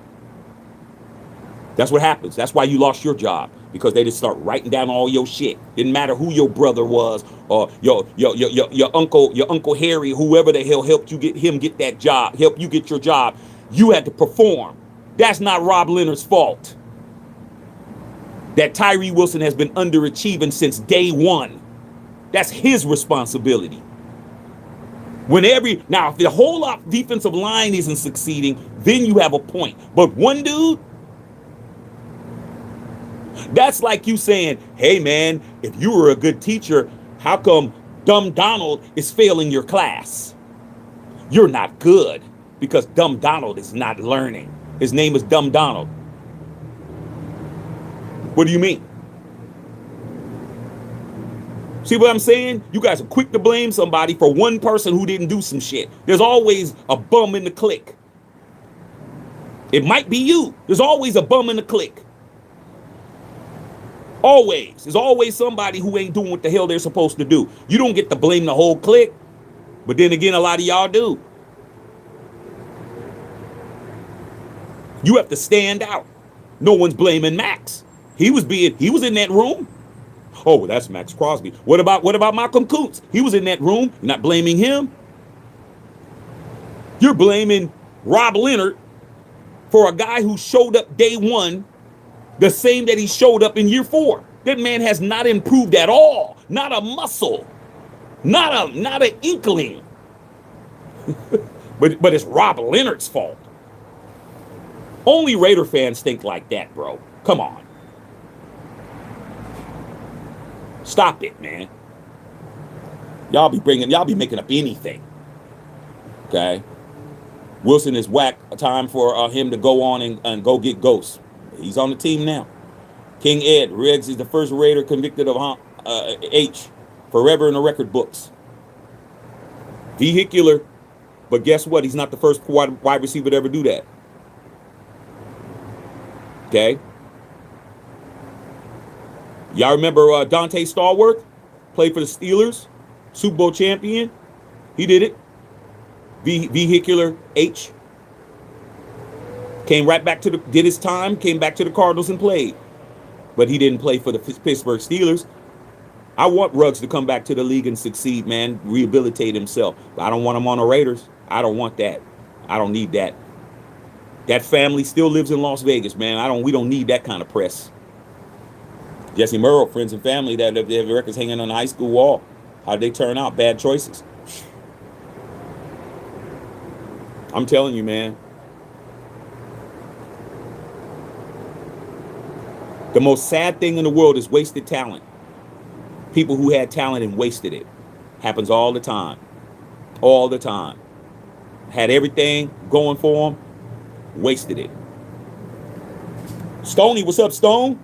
What's going on, man? I had a good weekend. Weekends is off the chain. Genty's going to pop off. Genty going to lead the league in rushing, man, if everything goes right.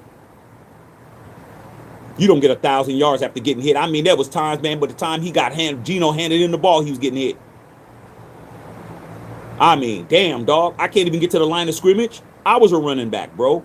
How many yards you expect me to get, man? If I touch the football, I'm getting sacked. I'm getting tackled right then. I'm getting hit. And he still had over 1,000 yards after getting hit. Remember that 65-yard run that Genty had, man? Genty he did it all by himself. He broke a tackle at the line of scrimmage, went to the linebacker, broke it, and then the last person that was going to get him was the safety man, and he just jumped over him. He dived, he jumped over him, ran. Man, he had to break 3 tackles to get to the end zone, bro. No blocking. You ain't going to have to worry about that now. Linderbaum's going to open up them holes wide as shit. And now we got Craig Ironhead Hayward's youngest son, Connor Hayward, to play fullback. Them holes is going to be wide open. Raiders are looking good right now. Patrice said exactly. We're about to shock the NFL. Okay. Prime said, who's your bridge quarterback? Who we need one? I don't want a bridge quarterback. Brady does. Because Brady figures I'm the greatest quarterback of all time and I had a bridge quarterback. I don't care, Brady. So what? Caleb Williams didn't have one. CJ Stroud didn't have one. Shit, Drake May has 2 playoff wins and went to a Super Bowl berth. He didn't have one. Peyton Manning led the league in interceptions his rookie year. Elway didn't have one. Come on, man. Robert Griffin didn't have one. Dude, come on, bro. Why are we breastfeeding him? Let him play. But now Brady thinks he didn't do it. It's hard when you a GOAT to understand, man, that just because you had to do something don't mean everybody else has to do it. Brady really thinks that Mendoza needs a bridge quarterback when I don't think he does. But who's going to win? Matthew Shack Unfiltered or TB12? TB12 is going to win because he's the GOAT. And he's saying he needs time to let the game slow down. No, we don't. No, we don't. Let that man get out there and play. See what he does. You're not even giving him a chance. You're going to have him hold a clipboard for a whole year? Why? For what? Why draft him first to let him sit there? No first-round draft pick quarterback's done that. Baker Mayfield was the first pick of the NFL draft. Did he sit? Kyler Murray was the first pick of the NFL draft. Did he sit? No. We don't need no bridge quarterback. Y'all just listening to Brady because he's Brady. Y'all just listening to Brady because he's Brady. You know what the difference between Brady and Mendoza is? About 6 rounds. About 6 rounds. That's the difference. When Brady was coming out of Michigan, was he the Heisman Trophy winner? Was he the AP Player of the Year? Was he the the Natty title game MVP? No, he was a 6th-round draft pick behind a proven starter in Drew Bledsoe, who had went to a Super Bowl with Pete Carroll and lost. Tom Brady's slowing the process down. Let that kid play. I don't care what he does. Troy Aikman went 13-3 as a rookie starter, first pick in the NFL draft with the Dallas Cowboys. 2 years later, Super Bowl win. Next year, Super Bowl win. I mean, not next year, year after that. No, he went back to back. Super Bowl win. Then they lost, the 49ers won, and then Dion went over there and they won again. 3-13 as a starter his rookie year. Peyton Manning led the NFL in interceptions. I think he had 20 something. I think Peyton Manning had like 22 picks. Where's he at? Hall. Did Jalen Daniels lead a bridge quarterback and he was picked 2nd? No. Drake May was picked 3rd? No. We don't need no bridge quarterback. That's Brady slowing it down because he can't fathom that I'm the GOAT. So you gotta sit. No.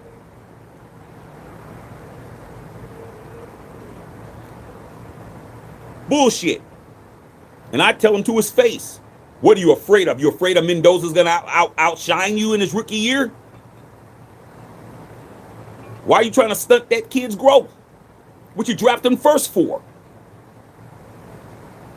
See, but I'm Shaq though. I'll say it. Bridge quarterback. We don't need that shit. All right, Stone. Howie Long for Halloween when I was a kid. That's right. Willie Gault. Willie Gault's my friend, man. Friends with Willie. Willie was on that team.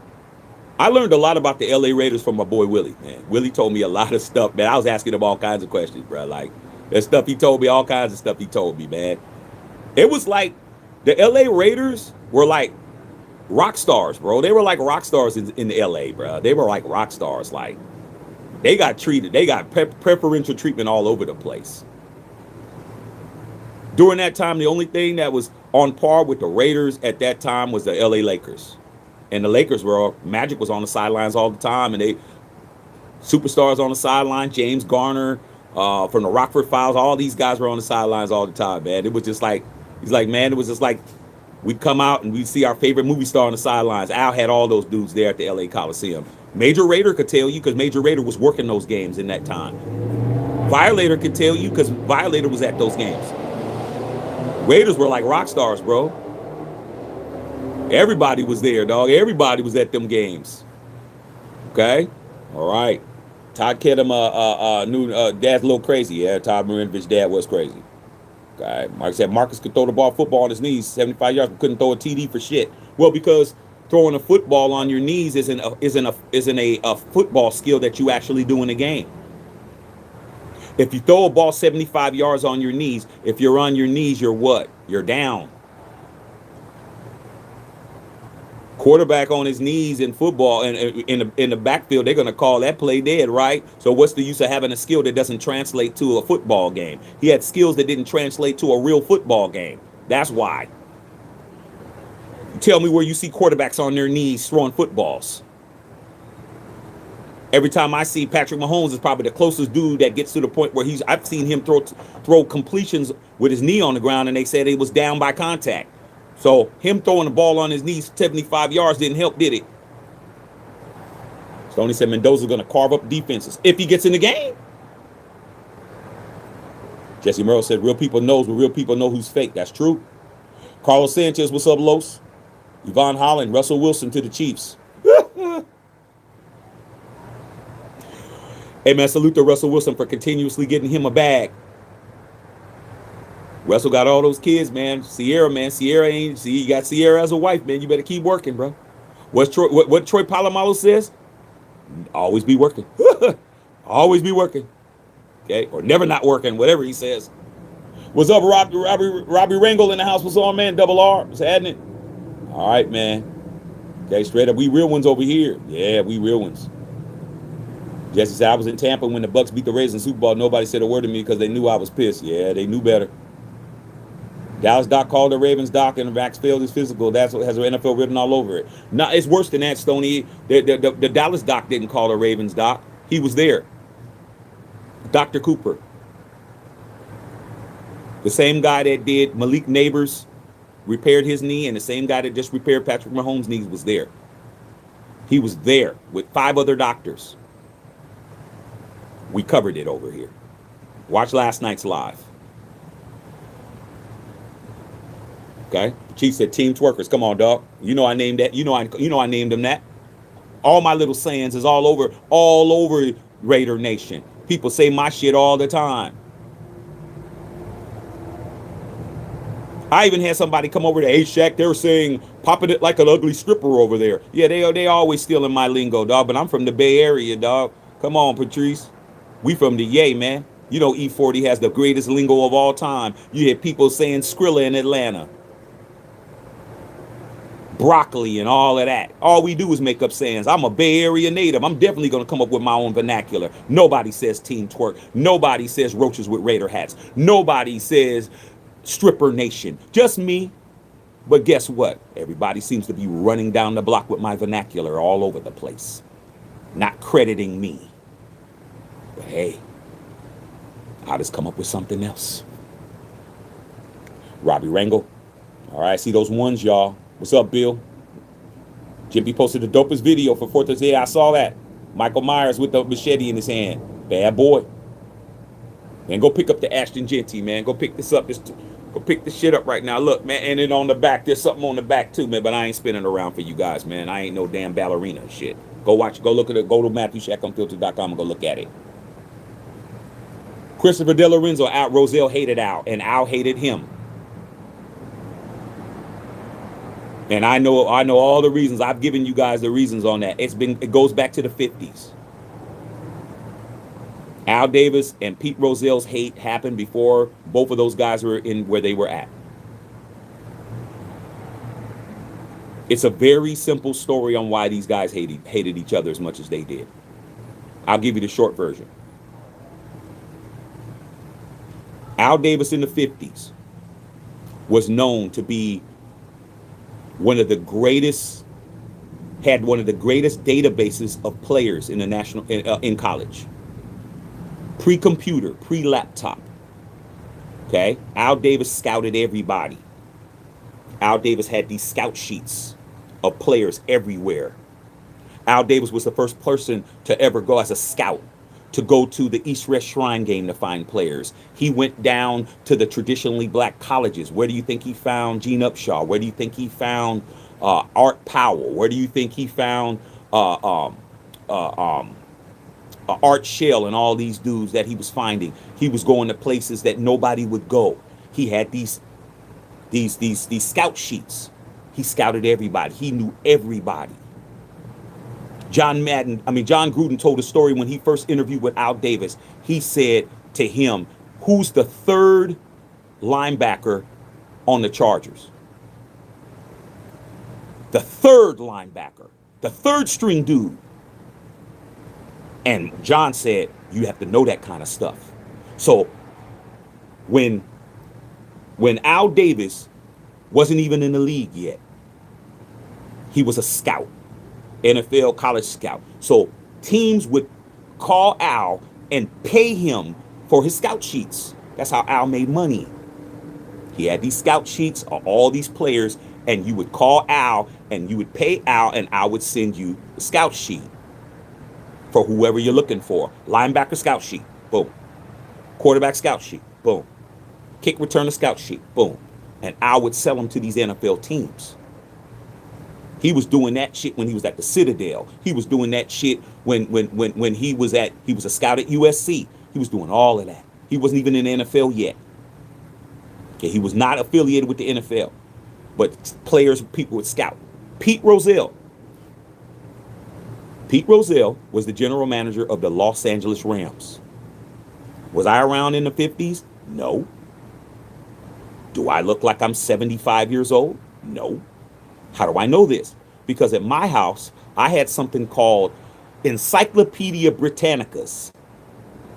I had a whole encyclopedia set at my house because my father, when he was in college, that's how he paid for college. He used to sell encyclopedias when he was in college to pay for his way through college. So we had a full set of encyclopedias at the house, and your boy would just pull the encyclopedias out. And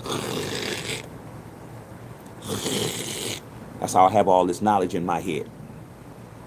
So when I became a Raider fan, what did I do? I pulled out R for Raiders, and then I go to the library, and I learn all that. So that's how I know. Okay? So Pete Rozelle heard of this guy on the East Coast by the name of Al Davis, who had these scout sheets that everybody was using. Okay? He contacted Al Davis. He finally got to him because they didn't have email. They had snail mail, phone call. Somebody hopefully picks up the phone, delivers a message. Could you please have Al Davis call Pete Rozelle with the Los Angeles Rams? Al Davis called Pete Rozelle. Say, this is Al Davis. Could I speak to Pete? Pete said, hey, talk about some scout sheets. Interested in your scout sheets. I'm hearing you got these scout sheets. He says, yeah, I do. He's like, gave him a price, told him, all right, send me a check. Once I get the check, I'll send you the scout sheets. Sounds fair, right? Only problem was Pete Rozelle never sent him the money for the scout sheets. Didn't get no money. This is what I do for a living. I am a college scout. I'm not in the NFL. You work for the Los Angeles Rams. Run me my money. I'll send you a scout sheet. Everybody else did it, but not Pete. Pete Rozelle didn't want to pay for it.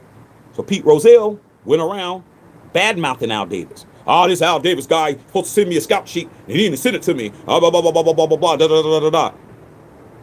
They're like, hey, man, Al sent me mine.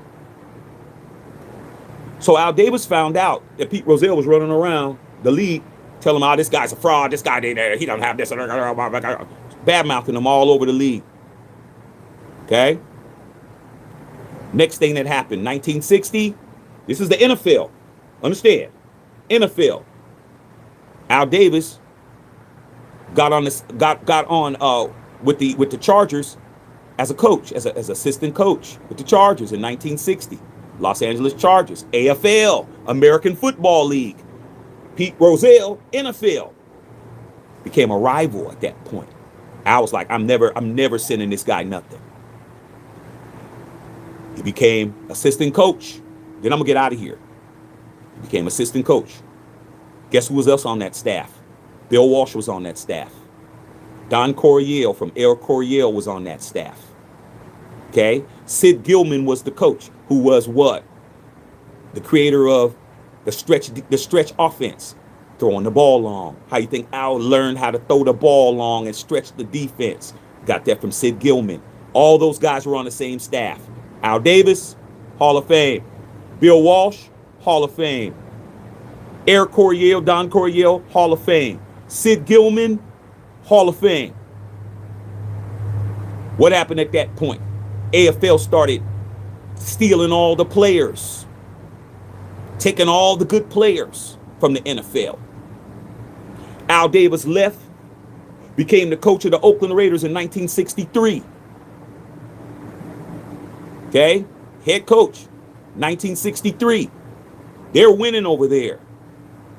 How are they winning? Because they were signing the players before the NFL was. Who was running around making sure the NFL wasn't getting those good players? Al Davis. Because at that time, that's when Pete Rozelle became the commissioner of the NFL. Al Davis was straight poaching players. Going and getting them to sign with the AFL before the NFL. Because the NFL had rules that you had to be after a certain time after the last game. AFL didn't have them rules. So Al was physically going out, getting people to sign contracts on the field. Al was straight undercutting Pete Rozelle. Finally, Al Davis became the commissioner of the AFL, American Football League. Guess who was the commissioner of the NFL? Pete Rozelle. See where this is going? So the AFL is kicking the NFL in the ass on ratings, on players. They're signing everybody.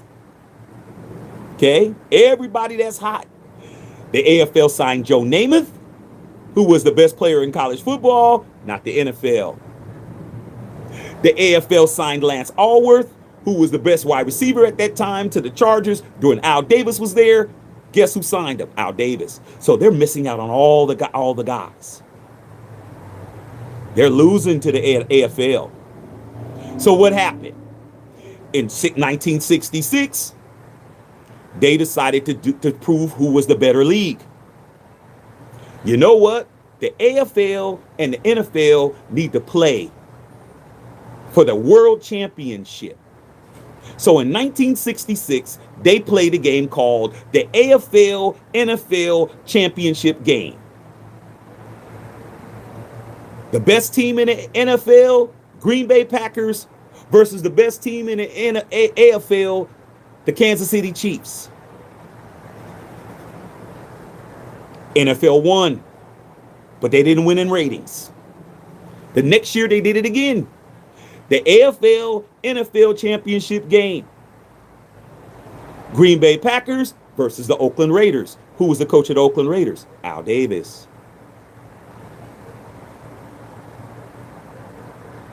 Green Bay won again. Okay? Still didn't help them. Then they played again. Super Bowl, because they changed the name. Somebody said, this is the Super Bowl of all bowls. Super Bowl III, the Jets versus the Baltimore Colts. How do the Baltimore Colts and the Jets, who are both in the AFC, play against each other? Because they weren't in the same league. They coined it Super Bowl III. Joe Namath won it. He guaranteed they were going to win, and they won it. That was a problem. There was a problem because Joe Namath was the biggest star in all sports at that point. Then they played Super Bowl IV. Kansas City won that. Kansas City Chiefs, AFL, Vikings, NFL. They lost again. So Super Bowl I and II, NFL won. Super Bowl III and IV, AFL won. What happened in Super Bowl V? The league merger, the merger. The AFL and the NFL merged in 1970. They promised Al Davis was going to be the commissioner because Al Davis wasn't going for it. So Pete Rozelle went around Al Davis's back. See, I'm telling you why the NFL treats you the way you treat you. Went around his back, talked to Lamar Hunt. You know who Lamar Hunt is? Lamar Hunt is the father of Clark Hunt, who is who? Kansas City Chiefs. Went around and talked to everybody and worked the deal without Al Davis. They kept Al over there. They made Al the commissioner to get him out of the way while Pete Rozelle and everybody else in the AFL came up with this idea to merge the teams. Bud Grant, who was the owner of the Houston Oilers,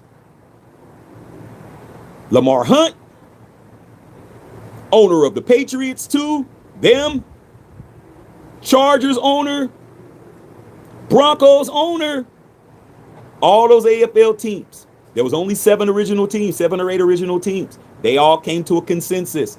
They signed a deal behind Al Davis's back. Okay, well, they were going to do it, and they came and said, Al, this is the best thing for us. And Al Davis did what was best for the NFL. But Pete Rozelle promised that Al Davis would be the commissioner of the NFL if he did it. And he would be his right-hand man. Al said, I'll do what's best for everybody. Guess what happened when they merged? Did Al Davis ever become the commissioner of the NFL?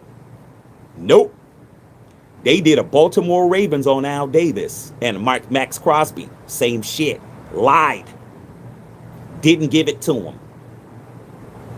That's when Al became the general partner. In 1972, bought ownership from the McGaw family and became the general partner and minority holder of the Oakland Raiders. What happened in 1972? Divisional game. Raiders versus the Pittsburgh Steelers. The first game I ever remember seeing in my life that had them immaculate incompletion. A play that was illegal. You couldn't touch the ball twice. But guess who made sure the Raiders didn't win it? Pete Rozelle. See how this works? All the way back in the 50s over Pete Rozelle not wanting to pay for a scout sheet turned into all of that. Guess what Al said? All right, that's how y'all gonna play it. We're gonna be the most dominant, scary ass team as possible. We're gonna straight hurt people. We're gonna straight take people out. We're gonna do whatever it takes. Didn't win in 73. 72, we didn't make it.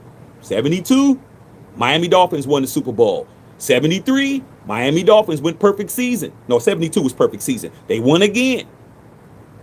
Okay? 74, Matthew Shack Unfiltered became a fan of the Raiders. Matthew Shack Unfiltered started reading about all this shit. We played the Pittsburgh Steelers in the AFC Championship game. Lost. Steelers went to the Super Bowl, played the Vikings, beat them. Vikings had already lost 3 Super Bowls by then. Played them in 1975. AFC Championship game. Pittsburgh Steelers, Oakland Raiders. We lost. I cried both those 2 years. Pittsburgh Steelers beat the Dallas Cowboys in the Super Bowl. 76. The Oakland Raiders go 13-1. Goes to the AFC Championship game. Beat the Pittsburgh Steelers. Come down here to the Rose Bowl. Play the Minnesota Vikings. Win the Super Bowl 32-14. First ring for me. See how that works? We won a Super Bowl in spite of them. Pete Rozelle still the commissioner. Still don't like each other. 1979-80. Al Davis says, I'm moving my team to Los Angeles. I don't want to be in Oakland. They're not fixing shit. I'm ready to move. Pete Rozelle said, no, you're not. Al, you're not moving the team. Why? Because I said so. You need our permission. You need the league's permission. You know what Al said? Nah, dog. You the same guy that didn't want to pay me back in the 50s for a damn scout sheet. You think I'm listening to you? I'm moving my team and I'm suing you. What happened that year? We sued the National Football League. Won the Super Bowl as the first wild card team ever. And won in court to move the Oakland Raiders to LA.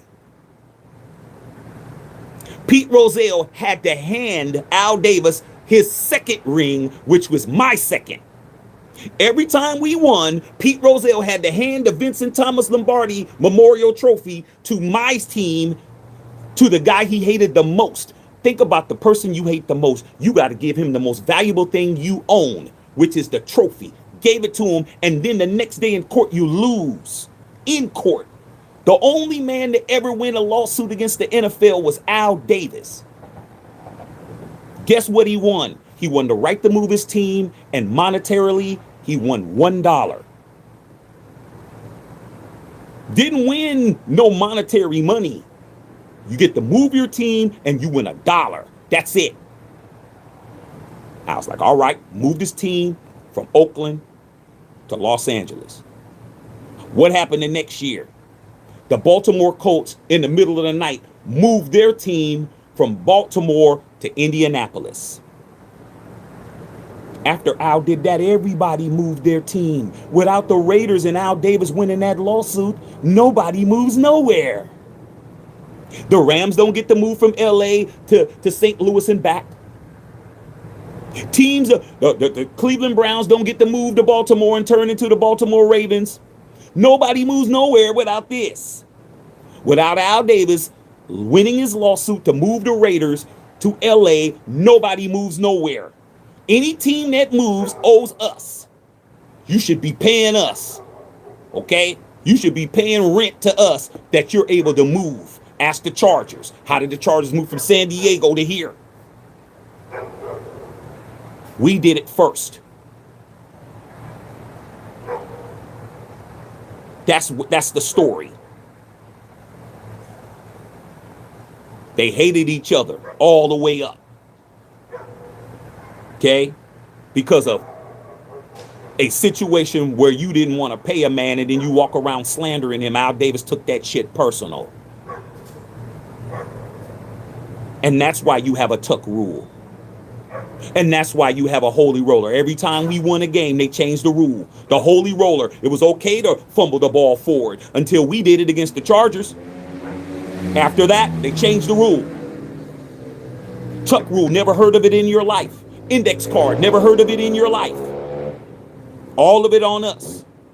Stickum was legal until the judge, the judge went out there and got all those Lester Hayes led the NFL in interceptions with 13. As soon as that happened, Stickum was outlawed. As soon as it happened with us, it was okay to use your helmet as a weapon until Lyle Alzado did it. Then the Lyle Alzado rule, not allowed to take your helmet off. Why you think players get penalized when you take your helmet off on the field? Why you think?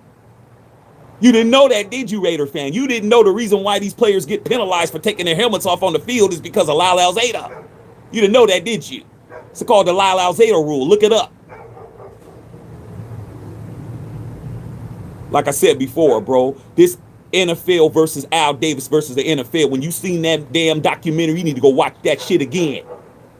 Then you understand why they don't give you shit. Then you understand why 6 doctors told Max Crosby, "Oh, your knee's jacked, homie." Nah, that wasn't it. They were doing the backdoor deal with Trey Hendrickson in the back. They had Trey Hendrickson on this side of the building and Max on this side of the building. Can we try sign Trey first? Sure. Send Max back. Here's your picks back. Got away with it. They fired your coach John Gruden when we were 3-1. We were 3-2. We were cooking. They fired him on a Friday because of some emails that he wrote before he was even a coach. What do you think? This has been going on forever, your whole life and beyond. That's why. And until you understand that, Raider fan, and stop looking at all these people, why do you think they talk about us like dogs and get away with it? Why do you think, bro? Why do you think you see Stephen A. talk about you like a dog, nobody sticks up for you? Why do you think you see everybody on TV saying everything dirty about the Raiders and nobody comes to your defense? Because the league condones the shit. It is mandated that the Raiders don't get shit. That's why. You don't see no Raider people on TV. Everybody but a Raider. Every other team's represented. I see so many Cowboys, Marcus Spears and all these guys. Pittsburgh Steelers dudes, Ryan Clark, Stephen A. Or everybody. You don't see no Raiders up there except your Howie Long. That's it. Howie? Who else? What other Raider legend do you see on a major network telecast? Tell me who. You don't. And until you understand all that shit, like Max just learned, you're never going to be them, bro. You're over here as a piece to the puzzle. You're not the puzzle, homie. We're going to use you like we use every Raider. Why you think you're always used as leverage? Why do you think you always get shitty calls? Why you think you score a whole touchdown, a flag comes late? Why you think your quarterback can get hit 99 times and you barely graze somebody and you get penalized? Why you think? Because that shit goes all the way back, dog, to the AFL and NFL before you even understood this shit.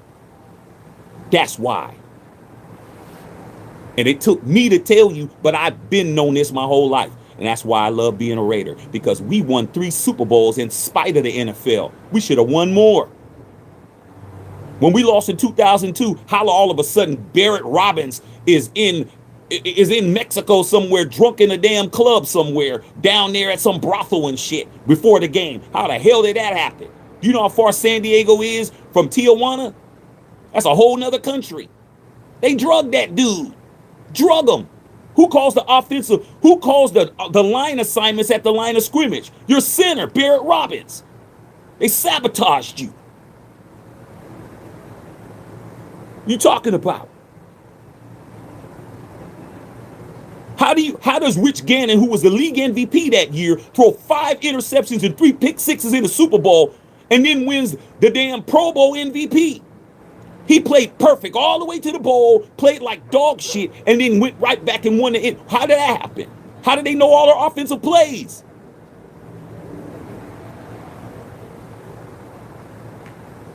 How does Tom Brady fumble the ball and everybody knows it, but it's a tuck rule? You never heard of that shit in your life. You never heard that the ball, you never heard that shit. You're the Raiders, fool. You're the Raiders. You're supposed to, that's what they do. But my Raiders were so good and you could cheat all you want to. We gonna beat your brains in. It didn't matter. When we was on top, you could cheat all day.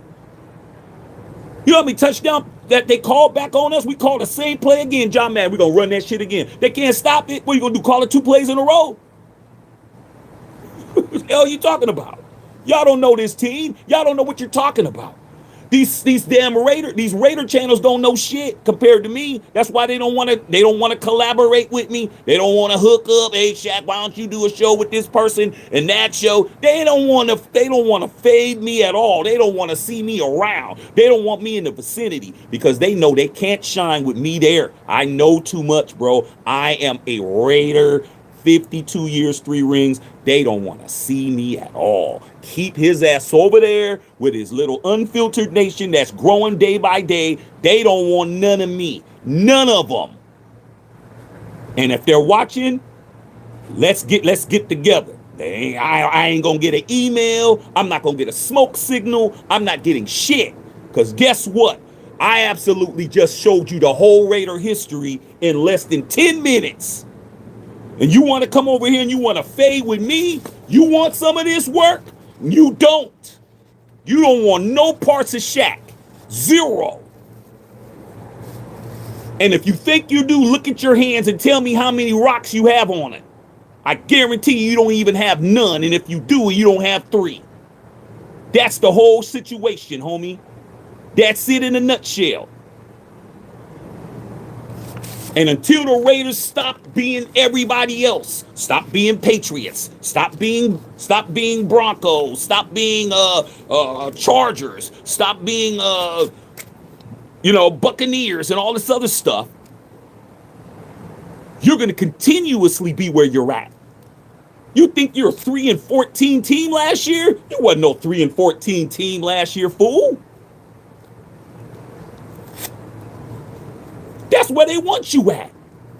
3-14 last year, 4-12, 4-13 the year before, 4-13 the year before.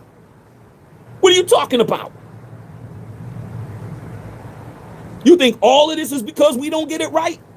No, not all of it. There's a whole lot of making sure your ass is staying right where they want you at. They're always hating on you, bro. They told Mendoza, hey, man, why don't you get arrested? They told that kid to get arrested so he don't play for your team, dog. You guys really don't understand what you're up against. You don't have no clue what you're up against, homie, at all. I do, I know. We're about to lift our heads up. They made a critical mistake. They let that 98 fool come back. There's a wrap. We about to beat brains in, bruh. If Brady would just get out the way. Brady, move the hell out the way, bruh. Move, bruh. You're in the booth anyway. Why you got to be in the booth and mess the team up? Own the team, get in the booth, get your $600 million, move the hell out the way. Stop telling Spike Tech to stop putting training wheels on our shit. Let Mendoza get in here and cook. Give Genty the effing football. Give Bowers the football. Run this 3-4. Let Kubiak cook. We about to kick some ass. If people get out the way, but the problem is in your building, homie. That's the problem. It's always in the building. It's always somebody pushing the brake button. Somebody's put their foot on the brake all the time. Somebody's always got their foot on that brake, bruh. Whether it's Spike Tech, whether it's Brady, whether it's Ziegler, whether it's Telesco, whether it's McDaniels. Why you think we always bringing somebody in here that's slowing us down, dog? What are we slowing down for? How you gonna get up to speed? How you gonna get up to the speed limit, bruh? You gonna stay in the slow lane and then complain that you in the slow lane, fool? Got a whole Bugatti, man. You going 40 on the way. I'm not doing it, bruh. I got my rings. Al took care of me. Mark ain't take care of me, bruh. He been here 15 years. He ain't take care of me at all. No playoff victories. Real Raiders getting ran out of town. Trading all-time great Raiders for draft picks that didn't even materialize and shit. Nah. I'm not going for it. Y'all can go for it all you want to. But I think I pretty much made it very clear that I understand everything that's going on, bro. I get it. I'm going to go to my grave with at least 3. I don't know about what you're going to do, but I know what I'm going to do. I'm going to be a champion when I leave. Understand that, dog. Before I was 18 years old, I was a 3-ringer. How old are you? How many you got? Yeah, because guess what? You got a bunch of non-Raiders running a Raider team. You better hope they get this draft right. I just broke it all down for you. 13 top draft, first-round draft pick busts, and then all the Hall of Famers that you didn't draft because you didn't know what the hell you were doing. That's it. That's all. I'm about to go in the house and go have some dinner. Understand that. Matthew Shack Unfiltered.